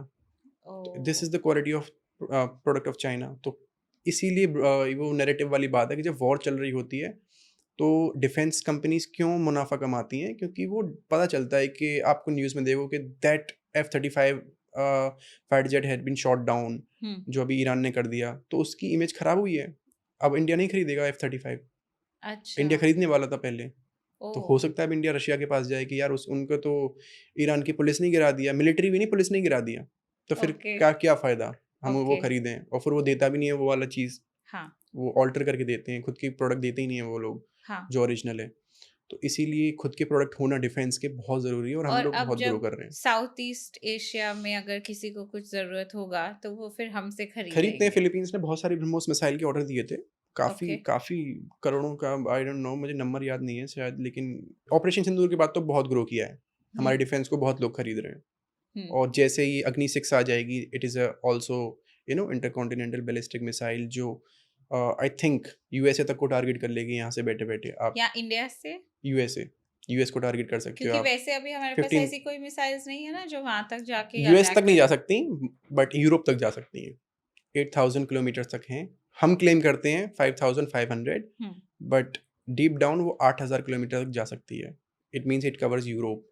मोस्ट और ऑफ द ये सबको नेशंस। पता है। सबको पता है, चाइना पूरा कवर होता है, चाइना कभी भी कुछ करता है तो चाइना की एक-एक प्रोविंस कवर हो सकता है बैठे-बैठे यहाँ पे। पर चाइना का डिफेंस सिस्टम ज़्यादा स्ट्रॉन्ग है ना? It's debatable, I mean we can अच्छा। नॉट से कि ज़्यादा, क्योंकि उसने वॉर लड़ी नहीं है ना, वो यूज़ ही नहीं हुए अभी तक। वो देता है और वो फेल होते हैं दूसरे कंट्रीज़ में वो जाके। फेल हो जाते हैं। हाँ, लेकिन वही फिर मैं बोल रहा हूँ कि क्वांटिटी वाइज़ येस हाँ, चाइना के पास ज़्यादा है, but quality we don't know, क्योंकि वो अभी वॉर में आया ही नहीं है और हमने वो साबित हाँ। करके दिखाया है कि हमारे अच्छे हैं अभी तक। हुँ। बट अभी ये वॉर होती है और उसके उसके जो खुद वो यूज़ करेगा और जो वो बेचता है उसमें फ़र्क भी हो सकता है। क्योंकि कोई भी अपना ओरिजिनल प्रोडक्ट नहीं देता, हम भी ब्रह्मोस देंगे तो ओरिजिनल नहीं देते हैं। उसका जो दूसरा हम थोड़ा बनाएँगे। ऑल्टर करके देंगे और ओरिजिनल प्रोडक्ट कोई अपना देता नहीं है। अपने लिए अलग रखता है, दूसरों के लिए अलग देता है। मुझे वॉर के बारे में थोड़ा नाइव क्वेश्चन है। ये सब करने से मुझे नहीं लगता है कुछ फ़ायदा होता है वॉर से। मुझे लगता है कि ये सब अगर ओ ओवरऑल टोटली वॉर नहीं हो, isn't it a better thing? या you are thinking emotionally it is better, लेकिन मुझे याद आती है वो बात अटल बिहारी वाजपेयी और इवन हमारे एपीजे अब्दुल कलाम ने भी कही थी कि शांति चाहिए तो आपको अपने यहाँ पे हाथ गंदे करके डिफेंस प्रोडक्ट बनाने पड़ेंगे, अपने यहाँ मजबूती रखनी पड़ेगी, थोड़ा क्रूरता दिखानी पड़ेगी, जिससे कि बाहर का देश आके हम पे उँगली ना उठा सके। तो हुँ। अगर शांति चाहिए तो वो शांति भंग करना पहले आना चाहिए आपको। तो इसीलिए अब मैं ये नहीं कह रहा हूँ कि मैं जस्टिफाई नहीं कर रहा हूँ यूएस के अटैक को, ऑब्वियसली नहीं करना चाहिए। लेकिन अगर ईरान के पास न्यूक्लियर वेपन आ गया, हुँ। Then it is not good for Israel, it is not good for middle east नहीं, कंट्रीज़। मैं ये नहीं बोल रही हूँ कि 1 कंट्री या 2 कंट्री। मैं ये बोल रही हूँ कि ओवरऑल अगर सब लोग एक पैक्ट बनाएँ और बोले कि ट्रेड ऐसा होगा और ये ऐसा ऑब्वियसली होगा, ये तो है ही। तो isn't it better to communicate या then to do war? But humans are different ना, ह्यूमन्स ऐसे नहीं होते, क्योंकि उनको इवॉल्व होना है, क्योंकि उनको बेटर बनना है, दूसरे को पर नीचा सब दिखाना है। सबका नुकसान हो रहा है उसमें, सबका नुकसान। सबका नुकसान नहीं होता है, फ़ायदा ही होता है किसी न किसी एक का। चाइना का फ़ायदा है इसमें, वॉर हो चाइना तो चाहेगा, रशिया का फ़ायदा हो रहा है इसमें, आप चाइना और रशिया का फ़ायदा कैसे हो रहा है? चाइना और रशिया का फ़ायदा ही फ़ायदा है। इस समय रशिया सबसे ज़्यादा मुनाफ़ा कमा रहा है, जो भी स्ट्रेट ऑफ हॉर्मुज़ बंद हो रहा है हर दिन, yes. Then Russia is earning $15 billion per day, 10 to $15 billion from oil, from energy, क्योंकि उसने रेट बढ़ा दिए हैं और लोगों के पास ऑप्शंस नहीं है, इवन हमारे पास ऑप्शंस नहीं है, तो वो रशिया से खरीद रहे हैं तो अभी। वो रशिया से खरीद रहे हैं। यही नैरेटिव चला था कि in USA has give the permission to India to buy Russian oil, but I would say कि वो परमिशन नहीं थी, यूएस बैक्ड अस कि आप रशियन ऑयल खरीदो। क्यों? क्योंकि नहीं है, क्योंकि उन मार्केट को बैलेंस करने के लिए इंडिया का ऑयल खरीदना बहुत इंपॉर्टेंट है। India is very, I mean आपको लगता होगा, but it's a yeah of course. Huge economy. हुँ, तो उनके पास ऑप्शन नहीं है। आप हुँ, एक बात सोचो कि जब हमारी कोई डील होती है, हम पे सैंक्शन लगे, हमने उनकी बात मान ली, and then they gave us a word कि हाँ ठीक है, हम ऑयल आप यहाँ से देंगे, और फिर वहाँ से हो नहीं पा रहा, हमने ईरान छोड़ा, हमने वेनेजुएला छोड़ा, है ना, हमने रशिया इनके लिए फिर पहले बीच में छोड़ा, लेकिन अब दोबारा फिर हम रशिया के पास जाएंगे, तो they told us to do that, don't give the permission. वो हुँ, फिर ट्वीट पे कुछ भी बोलते हैं, ट्रम्प वगैरह। वी का हम हर चीज़ को जस्टिफाई भी नहीं करती हमारी गवर्नमेंट के, हाँ, क्लियर कर रही है हर चीज़ को, वो बेवकूफ़ी होती है क्लियर करना। हम हमेशा न्यूट्रल स्टांस रखते हैं और neutral stance is very important in this, क्योंकि कब आपको कॉलर पकड़ के खींच लिया जाएगा वॉर में, आप नहीं जानते हो, आपकी एक स्टेटमेंट से ही, है हुँ। ना, एक स्टेटमेंट से मिसाइल गिर सकती है, दैट्स ट्रू। कोई भी सऊदी में बैठा हुआ अगर आज, या मिडल ईस्ट में बैठा हुआ आज कुछ बोल दे ईरान के लिए, तो ईरान मिसाइल अभी मिसाइल डाल देगा उन पे। स्टेटमेंट पे। टर्की पे पहुंच गई है, नेटो कंट्रीज ने तब भी एक्टिवेट नहीं किया। तो एक स्टेटमेंट बहुत सी चीज़, और फिर after all they are humans, they are leaders हुँ, जो आपस में लड़ रहे हैं। हुँ, यही होता है, कोई देश तो आज लड़ नहीं रहा है, और हुँ, फिर सोल्जर्स को तो ऑब्वियसली लड़ना ही पड़ता है, प्रोटोकॉल फॉलो करने पड़ते हैं। तो एक ह्यूमन की कैपेबिलिटी होती है सोचने की, जैसे एक पर्सन का ईगो है ट्रम्प का, उसने ये वॉर उस हिसाब से मोड़ी। नाउ अब उसका ईगो है कि वो झुकना चाहता है, या यू नो समझदारी से निकलना चाहता है, सबको बचाना चाहता है, या हुँ, अपनी इज़्ज़त बचाना चाहता है, या इज़राइल जो कि कभी नहीं सुनता, वो तो मारना चाहता है। वो आज यूएस संग दे ना दे, लेकिन ईरान को तो वो मार के रहेगा, हुँ। इज़राइल छोड़ेगा नहीं। मार के रहेगा आप बोल रहे हैं। आज नहीं कल नहीं, अगर न्यूक्लियर वेपन बना लिया तो nobody can touch them. And Iran also has to understand कि जो डिक्टेटर चीज़ है वो नहीं चल पाएगी, क्योंकि एक बार ये लाइन से देश, सीरिया से लेके, लेबनान से लेके और इराक से लेके फिर ईरान का नंबर है, फिर अफ़गानिस्तान बीच में पड़ रहा है, पाकिस्तान है। तो ये लाइन से ये जो देश है ना, इन सबको मेरे ईरा पाकिस्तान इसलिए बचा हुआ है क्योंकि न्यूक्लियर वेपन है उसके पास, हुँ। और कोई रीज़न ही नहीं है। वो हम भी तो भी यूएस ने ही दिया। इसलिए नहीं अंदर ज़्यादा अभी कर रहे हैं, क्योंकि उसके पास न्यूक्लियर वेपन है। ये बहुत इंपॉर्टेंट रोल प्ले करता है न्यूक्लियर वेपन। नॉर्थ कोरिया कितना कुछ बोलता है, खुलेआम गालियाँ दे देगा, किसी को भी बोल देगा हम तुम्हारे साथ हैं। नोबडी कैन टच हिम क्योंकि उसके पास डिफेंस प्रोडक्ट बहुत अच्छे हैं, हुँ, दूसरा न्यूक्लियर वेपन है। उसके अच्छा, पास इंटरकॉन्टिनेंटल बैलिस्टिक मिसाइल्स हैं जो यूएसए की किसी भी सिटी को आराम से टारगेट कर देंगी पूरा का बैठे-बैठे, पूरा। नॉर्थ कोरिया के आपको पास। लगता है कि न्यूक्लियर वॉर होगा? नहीं, क्यों? Chemical I don't know but nuclear नहीं हो सकता until unless Iran make any mistake के किसी बड़े ऑफिशियल को मार दिया इज़राइल में और कुछ रिलीजियस वॉर में घुस गई। न्यूक्लियर वेपन तो तब भी नहीं होगा, वो तो तब भी नहीं होगा, फिर वो ईरान को वाइप आउट करेंगे देश मिलके। फिर वो एक साथ हो जाएँगे and then wipe out. Nuclear weapon का असर फिर ना मिडल ईस्ट इतना बड़ा नहीं है कि न्यूक्लियर वेपन ईरान पे डालो और मिडल ईस्ट में कुछ हो ना। हुँ, असर दिखते हैं। डिपेंड करता है कितना हेवी वो लोग यूज़ करते हैं, हुँ, बट न्यूक्लियर वेपन मेरे हिसाब से तो नहीं होगी। ओके। तो अभी हम ऑयल रशिया से खरीद रहे हैं, इसलिए एक्सपेंसिव हो रहा है? एक्सपेंसिव नहीं हो रहा है। आई मीन रशिया ने ऑब्वियसली थोड़ा-सा रिलेशन तो होते ही हैं कि उन्होंने बोला है we need a reliable partner, आप आ जा नहीं सकते हो। तो okay, maybe he is trying to increase the prices, okay. But मुझे ऐसा लगता है हम लॉन्ग टर्म तक अब रशिया से खरीदेंगे। हुँ, एंड अगेन हाँ, और देखो पहले तो ऐसा नहीं होता कि हम ऑयल खरीदना बंद कर दिए तो रशिया गुस्सा हो गया। हम चीज़ों को मैनेज करते हैं। रशिया से एक चीज़ नहीं आती है। अगर हम ऑयल नहीं खरीद रहे हैं तो दूसरी चीज़ों को ज़्यादा बढ़ा देंगे, इधर मेंटेन करेंगे रिलेशनशिप ओके, को। तो वो मेंटेनेंस होता है हमेशा कि हम ओके। ठीक है ऑयल वहाँ से लेंगे, हम डिफेंस प्रोडक्ट आपसे दो ज़्यादा ले लेंगे, कोई चीज़ ज़्यादा ले ओह! लेंगे। तो इकोनॉमिकली इतना इम्पैक्ट डालने नहीं देते हम किसी दूसरे देश पे, जो हमारा फ्रेंड है अच्छा। हुँ, तो लोगों को लगे कि हमने अपनी फ्रेंडशिप छोड़ दी तो इतना तो पागल कोई नहीं है। हाँ, मोदी जी डिसाइड नहीं करते हैं, बहुत सारी टीम होती है हाँ, जो कैलकुलेशंस करती है। एक-एक रुपए का हिसाब होता है कि हाँ, हम यहाँ से इतना लेंगे। हुँ। अगर वेनेज़ुएला से मँगा रहे हैं, इतना महँगा पड़ रहा है तो हमें यहाँ पे ये चीज़ कट करनी पड़ेगी या इतना एलएनजी यहाँ से लेना पड़ेगा। वो चीज़ें चलती हैं बैकग्राउंड में। मुझे लगा ज़्यादातर ऑयल आता सिर्फ़ मिडल ईस्ट से ही है और 60 कहीं या होता नहीं है। 60% हमारा मिडल ईस्ट से आता है और बाकी रशिया से आता था। लेकिन ईरान के जाने की वजह से फिर हमने मिडल ईस्ट अब भी आता है, मिडल ईस्ट से काफ़ी चीज़ें आती हैं, नॉट फ्रॉम ईरान बट और भी देश हैं मिडल मिडल ईस्ट ईस्ट। से, हुँ, और गैस आती है कतार से। तो डिपेंड करता है अब हम कितने टाइम तक और कितना अमाउंट में खरीदेंगे, क्योंकि हुँ, अभी ये तो अभी हाल-फिलहाल में तो नहीं होना कुछ। ओके। अब इंडिया के बारे में बात करते हैं। इंडिया में तो फिर प्राइसेज़ हाई क्यों हो रहे हैं ऑयल के? क्योंकि गैस इज़ समथिंग के मोर देन 80%, 80% ही अब स मिडल ईस्ट से आती है, हुँ, 88 समथिंग। हुँ, तो अब 80% कोई चीज़ कहीं से आ रही है और वो बंद हो गई। 2-3 दिन भी बंद हो गए, रिज़र्व होते हैं लेकिन इतना भी नहीं होता किसी को आइडिया कि एक ऐसी वॉर छिड़ जाएगी जिसमें ये चीज़ें बंद ही हो जाएँगी। ओके। पर हमें तो बताया जा रहा है कि किसी को मतलब there is enough oil and there is enough gas. Enough oil हाँ, वो पेड कैम्पेन है। वो पेड कैंपेन है। अभी आप देखो वो पेड कैम्पेन था, अगर आप नोटिस करोगे ढंग से, सच्ची में शॉर्टेज है इंडिया में अभी। है नहीं। अभी प्राइसेज़ नॉर्मल हैं बट प्राइसेज़ बढ़ेंगे। अगर ये वॉर लंबी चली तो आप डिनाई नहीं कर सकते हो, ये कोई बेवकूफ़ी होगा जो डिनाई करेगा कि हाहाकार नहीं मचने वाला या प्राइसेज़ नहीं बढ़ेंगे। अभी तो आप बोल रहे हैं नहीं है, लेकिन फिर भी हमारा शॉर्टेज क्यों हो रहा है? अल्टरनेटिव ढूँढने में टाइम लगेगा और फिर अल्टरनेटिव ढूँढोगे कहाँ से? या तो रशिया देता है, रशिया के साथ हमारे ऐसे बॉर्डर कनेक्शन नहीं है कि वो पूरी तरीके से पाइपलाइन डाल के हमें गैसेज़ प्रोवाइड कर दे लाइक यूरोप। और जो वहाँ से आते हैं शॉर्टेस्ट रूट है कतार और ये मिडल ईस्ट का, और हमारे गुजरात पोर्ट पे आ जाता है डायरेक्टली। तो वहाँ से अगर हम हमें धीरे-धीरे वहाँ से क्योंकि हम दूसरी जगह जाएँगे तो वो इन्वेस्टमेंट डील्स होती हैं, उसमें ज़्यादा अमाउंट लगेगा इंस्टेड ऑफ यहाँ से नेगोशिएशन होके जल्दी से छूट के आ जाए उसमें।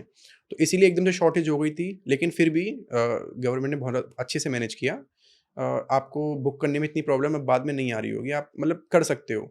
वो ये है कि हाँ, लाइन्स में खड़ा होना पड़ा क्योंकि एकदम से शॉर्टेज आ गई थी। इवन मोदी जी अगर लीडर अगर आपका बोल रहा है पार्लियामेंट में खड़ा होके कि यार हाँ, कोविड जैसे सिचुएशंस आ सकते हैं एंड हाँ। He is agreeing and he is taking it on himself कि हाँ, हो सकता है ऐसा। तो ही इज़ आपको बता रहा है कि आप थोड़ा-सा प्रिपेयर रहो, जनता को भी यार फ़र्क पड़ना चाहिए ना कभी-कभी वॉर का। पढ़ना चाहिए। हाँ, पड़ेगा ही पड़ेगा। हाँ, जनता को जभी समझ में आएगा कि ग्लोबल कॉन्फ्लिक्ट में इंटरेस्ट लेना चाहिए। सब चीज़ सरकार नहीं करती है, कुछ चीज़ें हमें भी देखनी पड़ती हैं कि क्या चल रहा है, क्या हो रहा है। चाहे इस रीज़न की वज़ह से सरकार नहीं दे पा रही है, तो हम अपने घर में इतना कुछ कर लेते हैं, जिससे कि आगे चल सके चीज़ें। मुझे लगा बहुत सारे लोग ऑल्सो होर्ड कर रहे हैं, इसीलिए भी प्राइसेस और शॉर्टेज हो रहा है। प्राइसेस हाई हो रहे हैं और शॉर्टेज। सेम ये तो होता ही है, जो बीच में थोड़े बहुत डीलर्स पैसा कमाते हैं। Same goes for Pakistan India tickets जब आती हैं, हुँ, और वो लोग तुरंत बाय आउट कर लेते हैं डीलर्स मेजॉरिटी में, और फिर हुँ, वो 2-2 3-3 लाख में 30-30 लाख में जाती हैं टिकट्स, हुँ, एक-एक टिकट। तो वैसे ही होता है। हुँ, अब जो उनको पता है कि लोगों की मजबूरी की का फ़ायदा उठा सकते हैं हम इस समय में, हम हुँ। मदद नहीं करेंगे, हम तो पैसा कमाएँगे। अभी पेट्रोल का भी हम सुन रहे हैं कि होंगे, प्राइस बढ़ेंगे, अगर कोई बोल रहा है आपको कि नहीं बढ़ेंगे। अब ये है कि कल को वॉर खत्म हो जाए, आ जाए तो ठीक है, लेकिन ओके। तब भी टाइम लगेगा। एकदम से तो नहीं होगा अभी, हुँ, लेकिन हाँ, अगर ये वॉर और चल गई 10 हुँ। दिन 20 दिन, पेट्रोल डीज़ल मतलब बहुत ज़्यादा बढ़ने वाला है। बहुत ज़्यादा तो नहीं, बट कहूँगा कि आम आदमी को क्या करना चाहिए? आम आदमी को देखना चाहिए अपने काम धंधों को नॉर्मलाइज़ करे कि हाँ, इस तरीके से हम प्लान कर रहे हैं, हुँ, इतना यहाँ पे, और मुझे ऐसा लगता है कि होगा, हुँ, तो स्टॉक रखें अपना जहाँ से भी ला ओके। सकते हैं। पार्लियामेंट में अगर ये बात उन्होंने बोली है कि कोविड जैसी सिचुएशंस हो सकते हैं, तो कोविड में तो ये था कि एलपीजी वगैरह की शॉर्टेज नहीं हुई थी, चीज़ें आ रही थी, स्टॉक आ रहा था, आपके घर में खाना बन रहा था, हुँ, सारी चीज़ें। जब यहाँ गैस ही नहीं होगी तो यहाँ पे फैक्ट्रीज़ बंद होंगी, यू नो हुँ, ऑयल नहीं होगा तो फैक्ट्रीज़ बंद होंगी। इवन गुजरात में काफ़ी फैक्ट्रियाँ ऑलमोस्ट 5 या 10 दिन का ही हैंडल कर पाएँगी, उसके बाद शटडाउन हो जाएँगी। टाइल्स एंड सेरेमिक कंपनीज़ हैं, और भी कंपनी स्टील मेकिंग कंपनीज़ हैं जो जिनको चाहिए बहुत अमाउंट में एनर्जी चाहिए होती है। तो ये बंद करना पड़ेगा इनको, और फिर वो बंद करेंगे तो वर्कर्स कहाँ जाएँगे? वर्कर्स को घर बैठना पड़ेगा, वो बैठेंगे तो फिर परिवार, सामान नहीं बिकेगा, सामान नहीं बनाएँगे, सामान यही सब कनेक्टेड रहता है। फिर मैं बोलता हूँ तब न्यूट्रल स्टांस का कोई मतलब नहीं है इंडिया का, तब इंडिया को जाके ये चीज़ बोलनी पड़ेगी। तो इंडिया को न्यूट्रल रहना चाहिए या इंडिया को स्टैंड लेना चाहिए? जैसे हम रशिया यूक्रेन वॉर में हम किसी का स्टांस नहीं ले सकते, ठीक है? और ना, मतलब इस तरीके से हम पे डायरेक्ट इम्पैक्ट हुआ, इम्पैक्ट नहीं हुआ, हाँ। इतना ज़्यादा हुआ, लेकिन इतना ज़्यादा नहीं हुआ। तो अब हम ये बोल रहे हैं कि यूक्रेन गलत है या रशिया सही है, या रशिया गलत है यूक्रेन सही है, तो हम वो नहीं कर सकते। बट हम ये बोल सकते हैं, जैसे इंडिया हमेशा बोलता है even with Israel and Palestine issue, कि नहीं, नहीं, you need to be sit on the desk और इसका कोई हल निकालो। ये जो वॉर चालू हुई है, मैंने न्यूज़ में पढ़ा बहुत जगह कि एप्स्टीन फाइल्स को कवर अप करने के लिए और ताकि उसके बारे में बात ज़्यादा ना हो, इसलिए ये जंग छिड़ी है। क्या ये बात सच है? देखो, एप्स्टीन फाइल का इस वॉर में मेजॉरिटी ऑफ हिस्सा है, और एप्स्टीन फाइल के आने के बाद ही आप जियोपॉलिटिक्स में बहुत अनरेस्ट देखोगे, बहुत चीज़ें चेंज हुई हैं। और कहीं न कहीं इज़राइल, इसीलिए अब मैं इसलिए तो बोल रहा हूँ कि इज़राइल क्यों अभी ही क्यों हुआ? हुँ। मतलब अमेरिका ने अभी क्यों किया? हाँ, क्योंकि कहीं न कहीं इज़राइल ने बहुत प्रेशर बनाया। इवन ये चीज़ ट्रम्प ने ट्वीट में भी बोली कि we were not supposed to do that, but Israel की वजह से हमें ये करना पड़ा। Israel is war. The one. तो इज़राइल हाँ। क्यों चाह रही थी एप्स्टीन फाइल की वजह से ये वॉर ये हो? मैंने बोला ना कि मोसाद दुनिया में सबका बाप है एक तरीके से। मोसाद से कोई बच नहीं सकता है। ओके, जब हमारी वॉर होती हैं, मतलब इसलिए हम इज़राइल के फ़ेवर में इसलिए हैं क्योंकि हमें 1971 से लेके और अब तक मोसाद ने बहुत हेल्प करी है हर चीज़ में। ओके। तो we are with them. Intelligence बहुत अच्छे से आती है, डिफेंस बहुत अच्छे से आते हैं वहाँ पे, और एक्यूरेसी के साथ आते हैं। तो मोसाद इज़ लाइक कि कहीं भी बैठा होगा पता नहीं चलेगा, और they plan for 50 years, hmm, at least 25 to 50 year उनका प्लान रहता है। दे डोंट कि 5-10 साल में करके आ जाएँगे सीआईए की तरह, नहीं। तो सेम गोज़ विद ज्यूज़। बहुत 10 लाख लोग हैं बस इज़राइल हाँ। के, एंड उन्होंने पूरी दुनिया जीती हुई है। हुँ, अगर सिलिकॉन वैली में सारे ज्यूज़ बैठे हुए हैं, सारी हुँ, बड़ी कंपनीज़ के मालिक वो हैं, सोशल मीडिया हैंडल करते हैं, अगर आप फ़ोन भी यहाँ रख दो तो आपको वो देख ही रहा है कैमरा, बातचीत, कोई बड़ी डील मैं कर रहा हूँ, मैं कोई टेररिस्ट हूँ और मैं तुमसे कोई बात कर रहा हूँ और मेरे फ़ोन है, हालाँकि वो पेजर यूज़ करते हैं, लेकिन अगर किसी को नहीं पता और तुम करने जा रहे हो, या स्लीपर सेल वाले जो बंदे होते हैं वो करते हैं, उनको नहीं पता रहता। तो ये सारी चीज़ें उनके कंट्रोल में है। Okay, and same goes with that Epstein file. Jeffrey Epstein कौन था? ज्यू था। येस, तो उसने सारा प्लानिंग करी होगी। पहले तो ओके, अमेरिका फ़ोकस था कि मैं एक फाइनेंशियल एनालिस्ट बन के जाऊँगा। मैं एक, है ना? क्योंकि अमेरिका में ये चीज़ पहले से है, स्टॉक मार्केट और इन चीज़ों की, कि आप यहाँ इन्वेस्ट करो, ये करो। तो एक फाइनेंशियल बंदा होना, अपने आप में बड़ी बात है वहाँ पे। तो पहले तो उसने सब बड़े-बड़े लोगों के साथ पोर्टफ़ोलियो सँभाले, बड़े-बड़े लोगों से कनेक्शन बनाए। एप्स्टीन ने। एप्स्टीन ने। हुँ, अब उसने कनेक्शन बना लिए, बड़े-बड़े लोगों को बताया कि आप खुलेआम तो कर नहीं सकते हो पॉलिटिशियंस को। I have bought this island, we have organized this parties, और बड़े-बड़े सबको झूठ बोला कि ये आएगा, वो आएगा, एक-दूसरे को, फिर सब आए भी एक-दूसरे के बहाने। एंड वन्स उसने एक कम्युनिटी बनाई, nobody can deny the parties. अगर आप उस इंडस्ट्री में घुस गए हो, डज़न्ट मैटर कि आप कौन से उसमें हो, इंडस्ट्री में हो, स्पोर्ट्स से लेकर, हॉलीवुड से लेकर, पॉलिटिशियंस या कहीं भी हो। रियल एस्टेट से लेकर, आप डिनाई नहीं कर सकते उसकी पार्टी को, आपको जाना पड़ेगा उस पार्टी में। अच्छा। अगर फिर आप बाहर हो जाओगे, हुँ, आपको बाहर कर दिया जाएगा, आपको बिज़नेस नहीं मिलेगा, आपको मूवीज़ नहीं मिलेंगी, आपको काम नहीं मिलेगा। तो you have to go to that party, फिर आप वहाँ जाके उनके रंग में घुल जाते हो, फिर तो अब आप बताइए क्या-क्या हुआ है, मतलब छोटी-छोटी बच्चियों को खा जाते थे। तो उनकी वो फैंटेसीज़ थी, जो उनको पूरी करनी थी, बट किसकी? लोगों की, बड़े-बड़े मिनिस्टर्स की, उनको वो नॉर्मलाइज़ कर दिया गया कि it's okay to someone this minor, और आप खा भी सकते हो, दिस इज़ द रिचुअल, आपकी बहुत फेमस हो जाओगे, आप पे बहुत पैसा आएगा, दिस इज़ ये चलती हैं ये चीज़ें, आफ्टर ऑल ह्यूमन्स तो हैं ही। और अगर ऐसे लोग दुनिया चला रहे हैं, तो आप सोचो कि कहाँ पहुँच रही है दुनिया। तो अब मुझे नहीं पता कि उनको पता थी कि ये सब रिकॉर्ड हो रहा है या ये कभी बाहर आएगा, आई डोंट नो कि मोसाद क्या चाहती थी, इज़राइल क्या चाहता था, बट ये तो इंटरलिंक है। मैं तो डिनाई नहीं कर पाऊँगा, मैं तो स्ट्रॉन्ग हूँ इस पॉइंट पे कि इज़राइल का किया हुआ है ये सब। इज़राइल ने सब अच्छे से कनेक्ट किया। फिर not only America, it went to the world, दुनिया से लोग बुलाए, अलग-अलग मिनिस्टर्स बुलाए। अपने हर्षदीप पुरी का तो खूब नाम आता है पेट्रोलियम मिनिस्टर का। वो बोलते भी हैं कि येस आई वाज़ एम्बेसडर, जब वो अमेरिका में थे, मैं गया था पार्टीज़ में, वी वर जस्ट फ्रेंड्स।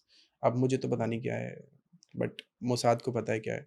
तो पूरी दुनिया से मिनिस्टर बुलाए। अब जो हुँ, लोग हैं, नॉर्थ कोरिया नहीं जाता होगा, चाइना नहीं जाता होगा, these are different people, Putin नहीं जाता होगा। बट जो लोगों को बना के रखना है अमेरिका से, नेटो सारी कंट्री क्यों नहीं बोल पा रही हैं? कोई नहीं बोल पा रहा है। हुँ, ग्रीनलैंड को टेक ओवर करने वाले थे, बस बोलते रह गए, कोई कुछ कर नहीं पाता, क्योंकि they have that power Israel के पास। हुँ, तभी तो ट्रम्प को सपोर्ट किया मोसाद ने हुँ। वेनेजुएला में कि आप इसे करो, फिर अब ईरान की बारी है, हमारा साथ देना। They have to go in Iran. तो एप्स्टीन फाइल की वजह से इज़राइल को इतना पावर है कि उन्होंने यूएस मुझे तो को ऐसा ही बोला लगता है। कि आप ये वॉर चालू करो। ऑल्सो वो नहीं चाहते हैं कि ज़्यादा लोगों को इसके बारे में पता चले, जो उन फाइल्स निकली हैं उसके बारे में। फिर उनका फ़ायदा अटेंशन हट जाए। फिर फ़ायदा क्या होगा?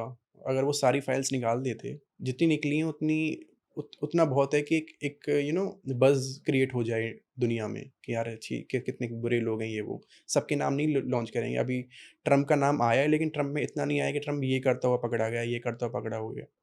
कोई भी नहीं बोल पाएगा ज़्यादा कुछ। अगर कोई ज़्यादा स्टेटमेंट देगा इज़राइल के खिलाफ या किसी के खिलाफ, तो वो रिलीज़ कर देंगे। वो उसका करियर ख़त्म कर देंगे। कौन?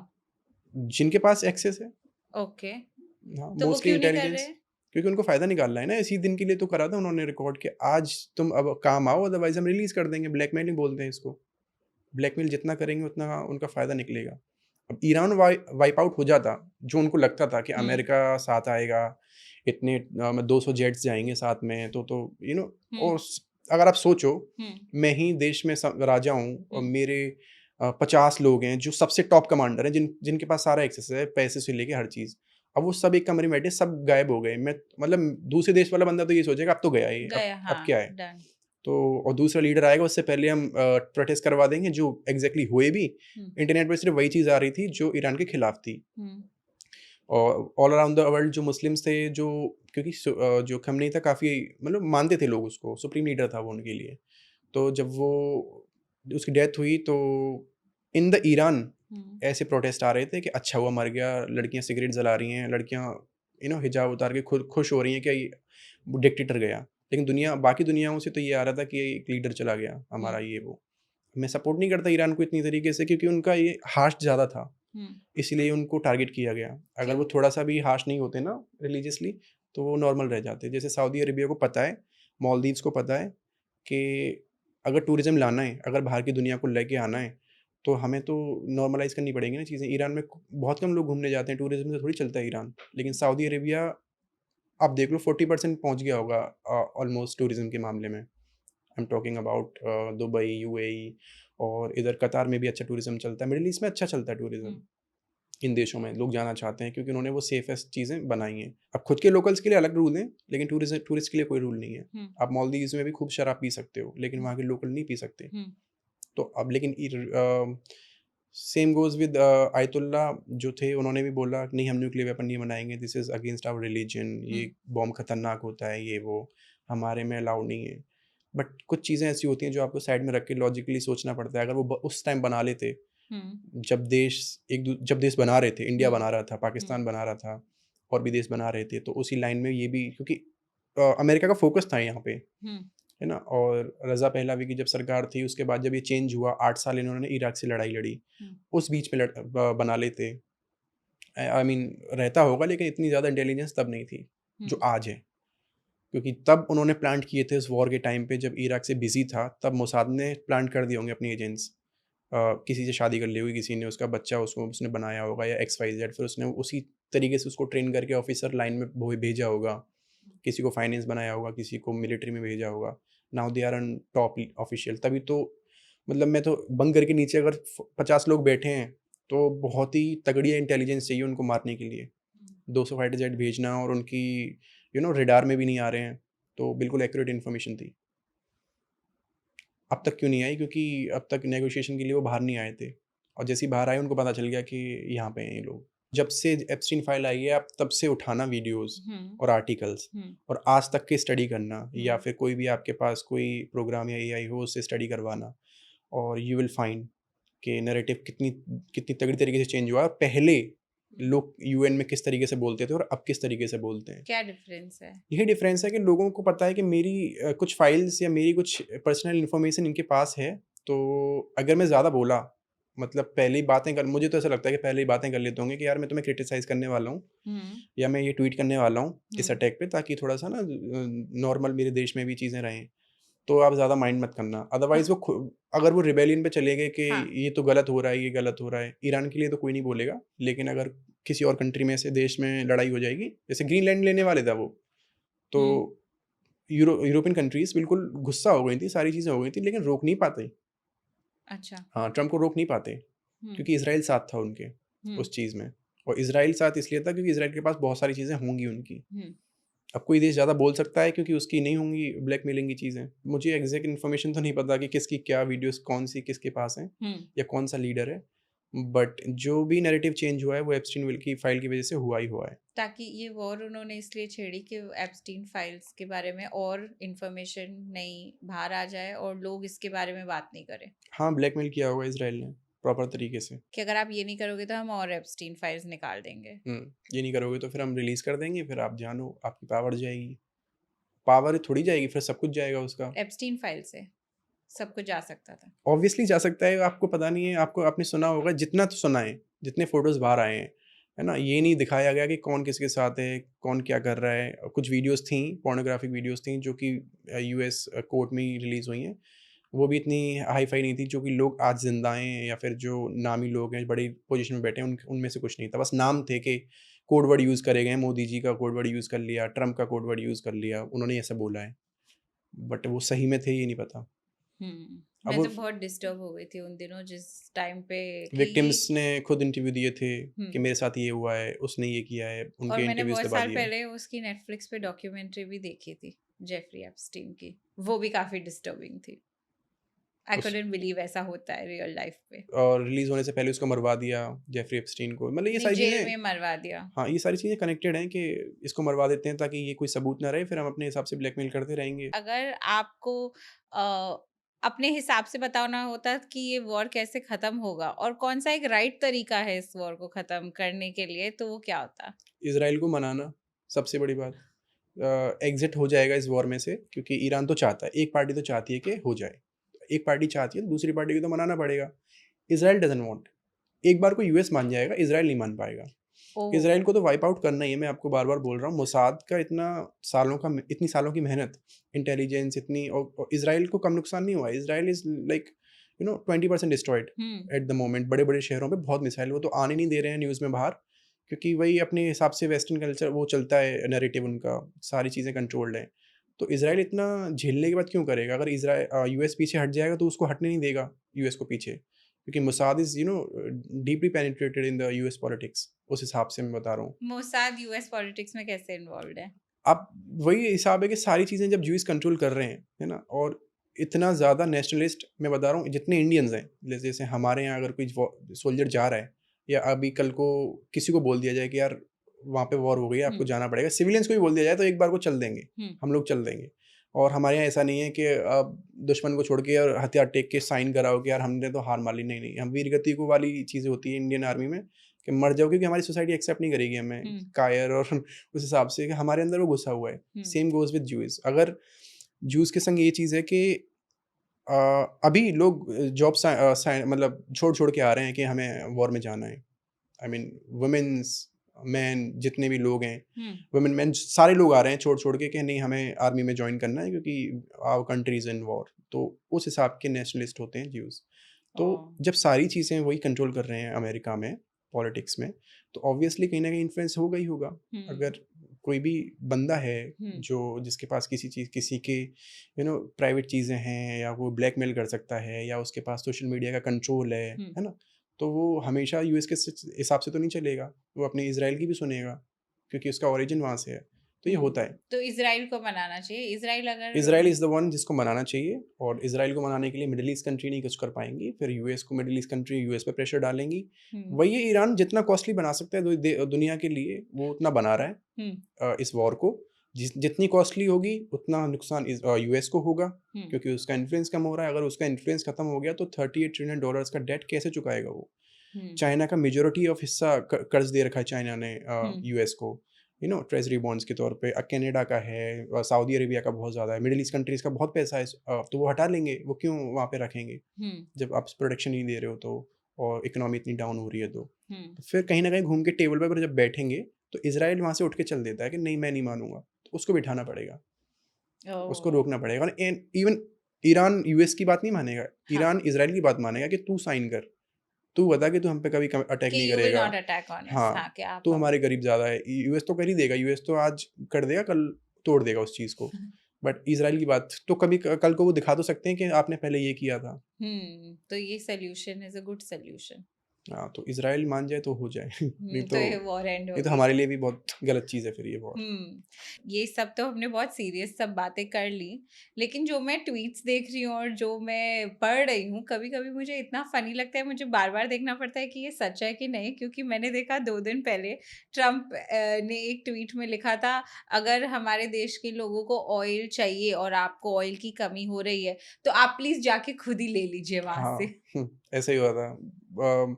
फ़नी है कि अगर आप वॉर को हटा के इनके कमेंट्स देखोगे कि ईरान क्या वापस बोल रहा है और यूएस क्या बोल रहा है। हुँ, तो यूएस ने बोला, मुझे बहुत हँसी आई कि अ, गालियाँ देके, you dead dash open the straight of Hormuz. हाँ, तो वो बोलता है, ईरान बोलता है, वी लॉस्ट द की, हमारी चाबी खो गई है। आप आओ और ले जाओ, खोल लो खुद ही। हाँ, तो वो इस तरीके से पोक करता है। अगर अमेरिका, ट्रम्प ट्वीट करता है कि कोई गाली दे के खोलो इसको, या फिर बंद करो ये सब, तो फिर ईरान बोलता है कि नाउ चाइल्ड इज़ डेस्परेट, बच्चा अब डेस्परेट हो रहा है। उस तरीके से मॉक कर रहे हैं, मिसाइल्स पे नाम लिख के भेज रहे हैं चीज़ों को हुँ, कि दिस इज़ फॉर यू, या फिर यू विल रिमेंबर, ये बहुत सारी चीज़ें हाँ। इस तरीके से लिख आई कुडन्ट बिलीव इट जब मैंने पहली बार देखा मैंने कहा ये कुछ रॉन्ग इन्फॉर्मेशन होगी फिर मैंने देखा कि अरे ये तो सच्ची में ऐसे बात कर इट्स रहे हैं ये अबाउट, लोग। या और फिर हुँ, ईरान ने प्रूव किया है ना, वो इसलिए कर पा रहा है। ईरान ने वॉर टैक्टिक्स बहुत अच्छे से, वही मैं बोल रहा हूँ, वही वाली बात है कि सिविलाइजेशन वाले जो लोग होते हैं वो हार नहीं मानते हैं। हुँ, दे विल बी लाइक, अब उनके एक्सटिंक्शन का सवाल है ना, वो लोग नहीं लड़ेंगे तो मर जाएँगे, और उनको हुँ, हटा दिया जाएगा, बिल्कुल वाइप आउट कर दिया जाएगा। They have hmm, to do that. और ऑन द अदर हैंड, आप दूसरे को मिटाने के लिए कर रहे हो तो आप हार सकते हो एक बार को। लेकिन हुँ, आप अपनी जान, परिवार को बचाने के लिए लड़ रहे हो तो फिर कैसे? हुँ, सेम गोज़ विद इंडिया, हम किसी भी तरीके से कोई कॉम्प्रोमाइज़ कर ही नहीं सकते लैंड के लिए। हुँ, धरती तो हमारी माता है, उस हुँ, हिसाब से हम चलते हैं, तो हम कभी छोड़ नहीं सकते। हुँ। अगर ये वॉर बढ़ा तो फिर हम सून, आई थिंक कि हम पीओके को वापस लेंगे हम जल्दी, अगर हमें विंडो मिलती है तो। हमारा भी कैसे तो, ये वॉर से रिलेटेड है?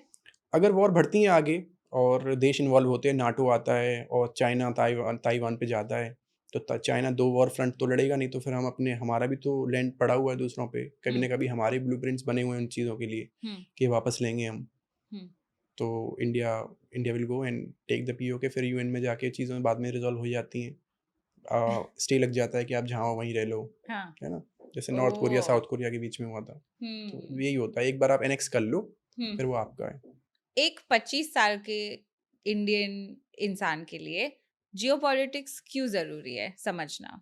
ऑब्वियसली वो हमारी लाइफ को इम्पैक्ट करती है। अब आप देख ही पा रहे हो कि बिल्कुल इम्पैक्ट हो रहा है। कहीं भी वॉर चल रही हो तो इंडिया तक वो बात पहुँच ही जाएगी, क्योंकि इंडिया अब कोई छोटा-मोटा देश तो है नहीं।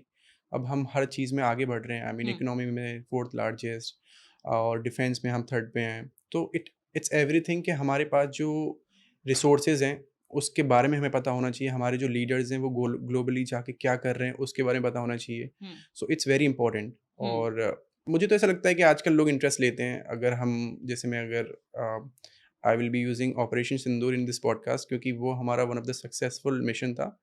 तो उस टाइम पे भी हुँ, हमने काफ़ी एकजुट होके जो मोर यंग जनरेशन है हमारे इंडिया की, उन्होंने सपोर्ट किया चीज़ों को। हुँ, उन्होंने समझा कि पाकिस्तान को कब कितना मारना है, हुँ। कब कहाँ से वहाँ से एग्ज़िट लेना है। ठीक है, आप बोल रहे थे सीखना तो चाहिए क्योंकि सबकी लाइफ में इसका असर पड़ेगा। लेकिन हमें एज़ अ लेमैन मुझे ये समझ में नहीं आता इतना सारा इन्फॉर्मेशन है इंटरनेट पे, तो हमें कैसे पता चले कि कौन-सा सही है और कौन-सा नहीं है? ओरिजिनल सोर्सेज़ होते हैं कि फॉर एग्ज़ाम्पल कहीं किसी का अटैक हो गया तो हम उस वीडियो को वेरीफ़ाई करें।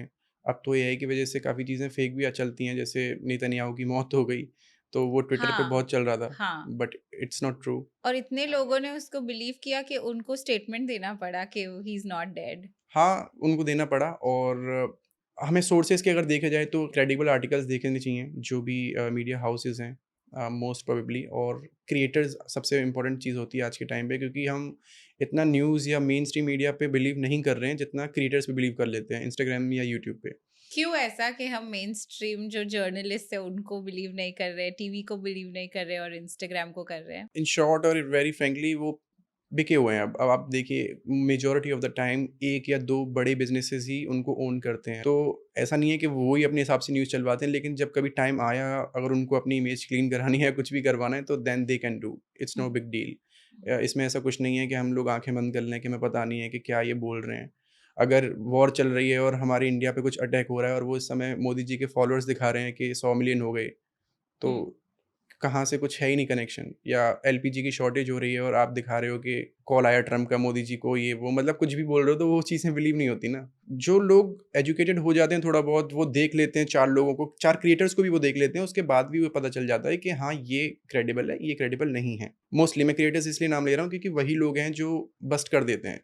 अब अच्छा। कई बार प्रोपेगेंडा भी होता है कि पेड पीआर चल रहे हैं उन चीज़ों के लिए। लेकिन कितने सारे लोग ऐसे होते हैं जो क्रिएटर्स को देखते हैं और समझ में नहीं आता है कि ये एक साइडेड है या एक ये प्रोपेगेंडा स्प्रेड कर रहे हैं या ये इट्स ट्रू हार्ड टू है। इट्स हार्ड टू नो, क्योंकि आप डिफरेंशिएट नहीं कर पाओगे आज के टाइम पे। हुँ, मतलब बहुत ही रेयर है कि अगर आप इंडस्ट्री के अंदर से आ रहे हो, तो आपको पता है कि ये पेड है, या फिर एक एक शॉर्ट चीज़ बताता हूँ, अगर आपको डिफरेंशिएट करना है, तो हुँ, आपको लाइन समझ में आ जाएँगी। बट हुँ, आपको तभी आएँगे जब आप मल्टीपल क्रिएटर्स को फॉलो कर रहे हो हुँ। और वो सेम ही उस चीज़ के लिए पेड हैं, कि आपको ये बोलना ही बोलना है, देन लाइन्स मैच कर जाती हैं। ओके। आपका फेवरेट क्रिएटर ही हाँ, कितना भी आपको कुछ बोल रहा है, हाँ, कि इंक्लूडिंग मी, हाँ। कभी-कभी। हुँ, तो ऐसा नहीं है कि मैं, जैसे फॉर एग्ज़ाम्पल दे रहा हूँ, अरावली का कैंपेन चला था गवर्नमेंट का, अरावली माउंटेन्स का, कि फ़ेवर में बोलना है, एंड आई डिनाइड।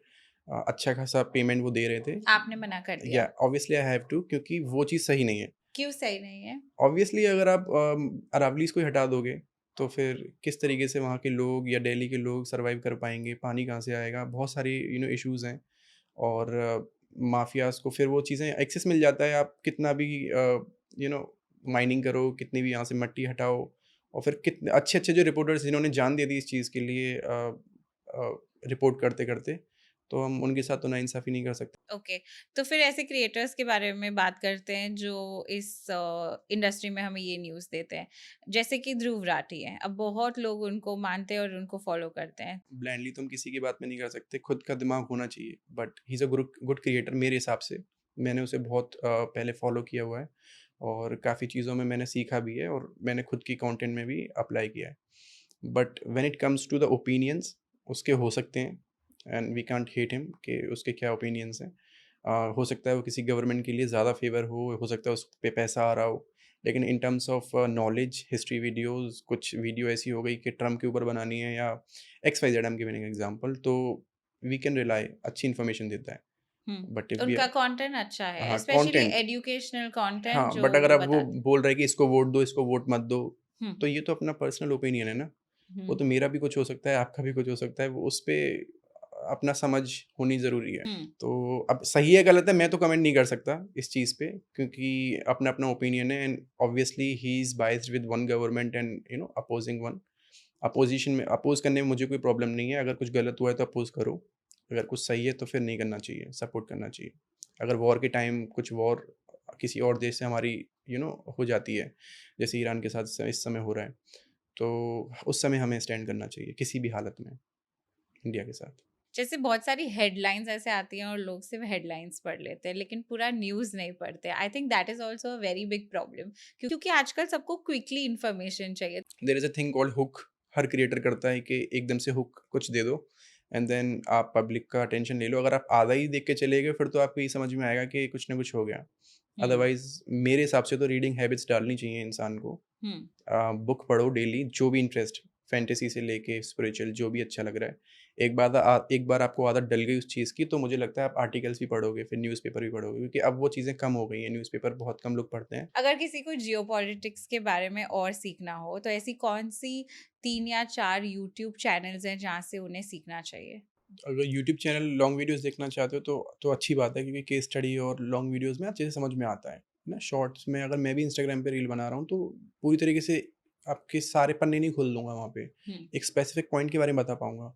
तो अगर मैं बताऊँ इंडियन ऑडियंस के लिए बहुत ही बेसिक्स में समझना है, तो नीतीश राजपूत ऑब्वियसली आप उनकी वीडियोज़ पिक कर लो। Although everything is connected with geopolitics, चाहे इंडिया में कुछ हो रहा है, चाहे बाहर कुछ हो रहा है, चाहे फाइनेंस में कुछ हो रहा है, कोई बड़ी न्यूज़ आ गई, तो सब कनेक्टेड रहता है। तो आप एक-एक वीडियो देख सकते हो और बहुत अच्छे से समझाते हैं। हुँ, and then obviously Johnny Harris, उनकी डॉक्यूमेंट्रीज़ अच्छी लगती हैं। वो देश में जा के भी अब रिकॉर्ड कर रहे हैं, तो वो भी अच्छा लगता है मुझे, क्योंकि वहाँ से आइडियाज़ आ जाते हैं कि एग्ज़ैक्टली दिस वाज़, क्योंकि वो बहुत छोटी-छोटी चीज़ों को भी पॉइंट कर देता है कि यहाँ से ट्रिगर हुई थी। हुँ, तो एक वो एक चैनल है, and the another one I specifically use for, I mean watch for the mindset, कि कैसे कैपिटलिस्ट और कम्युनिस्ट चीज़ें काम कर रही हैं, किस तरीके से नैरेटिव चेंज हो रहे हैं दुनिया में। चाइना क्या चाहता है, यूएस क्या चाहता है, then there is the marketing exit, there is a YouTube channel, हुँ, तो he is also good. Okay. हाँ, ऐसे कोई डिप्लोमैट्स हैं जिनको आप देखते हैं और बोलते हैं कि ये अच्छे लोग हैं, अच्छे डिप्लोमैट्स रहे हैं? या देयर आर लीडर्स जो पर्सनली मुझे पसंद है। Shashi Tharoor, he is a good one. Prime minister Modi is also, कभी-कभी कॉन्फ्लिक्ट हो जाता है कि क्या मीडिया से आ रही है कि कब किस मिनिस्टर से मिलके क्या बोल रहे हैं। और एक लीडर हैं, अभी तो स्टेट वाइज़ हैं, लेकिन जन स्वराज के Prashant Kishor, he is also मतलब गुड थिंकर। ओके, हाँ, he wants to change the Bihar, तो मुझे ऐसा लगता है कि ही इज़ ऑल्सो गुड।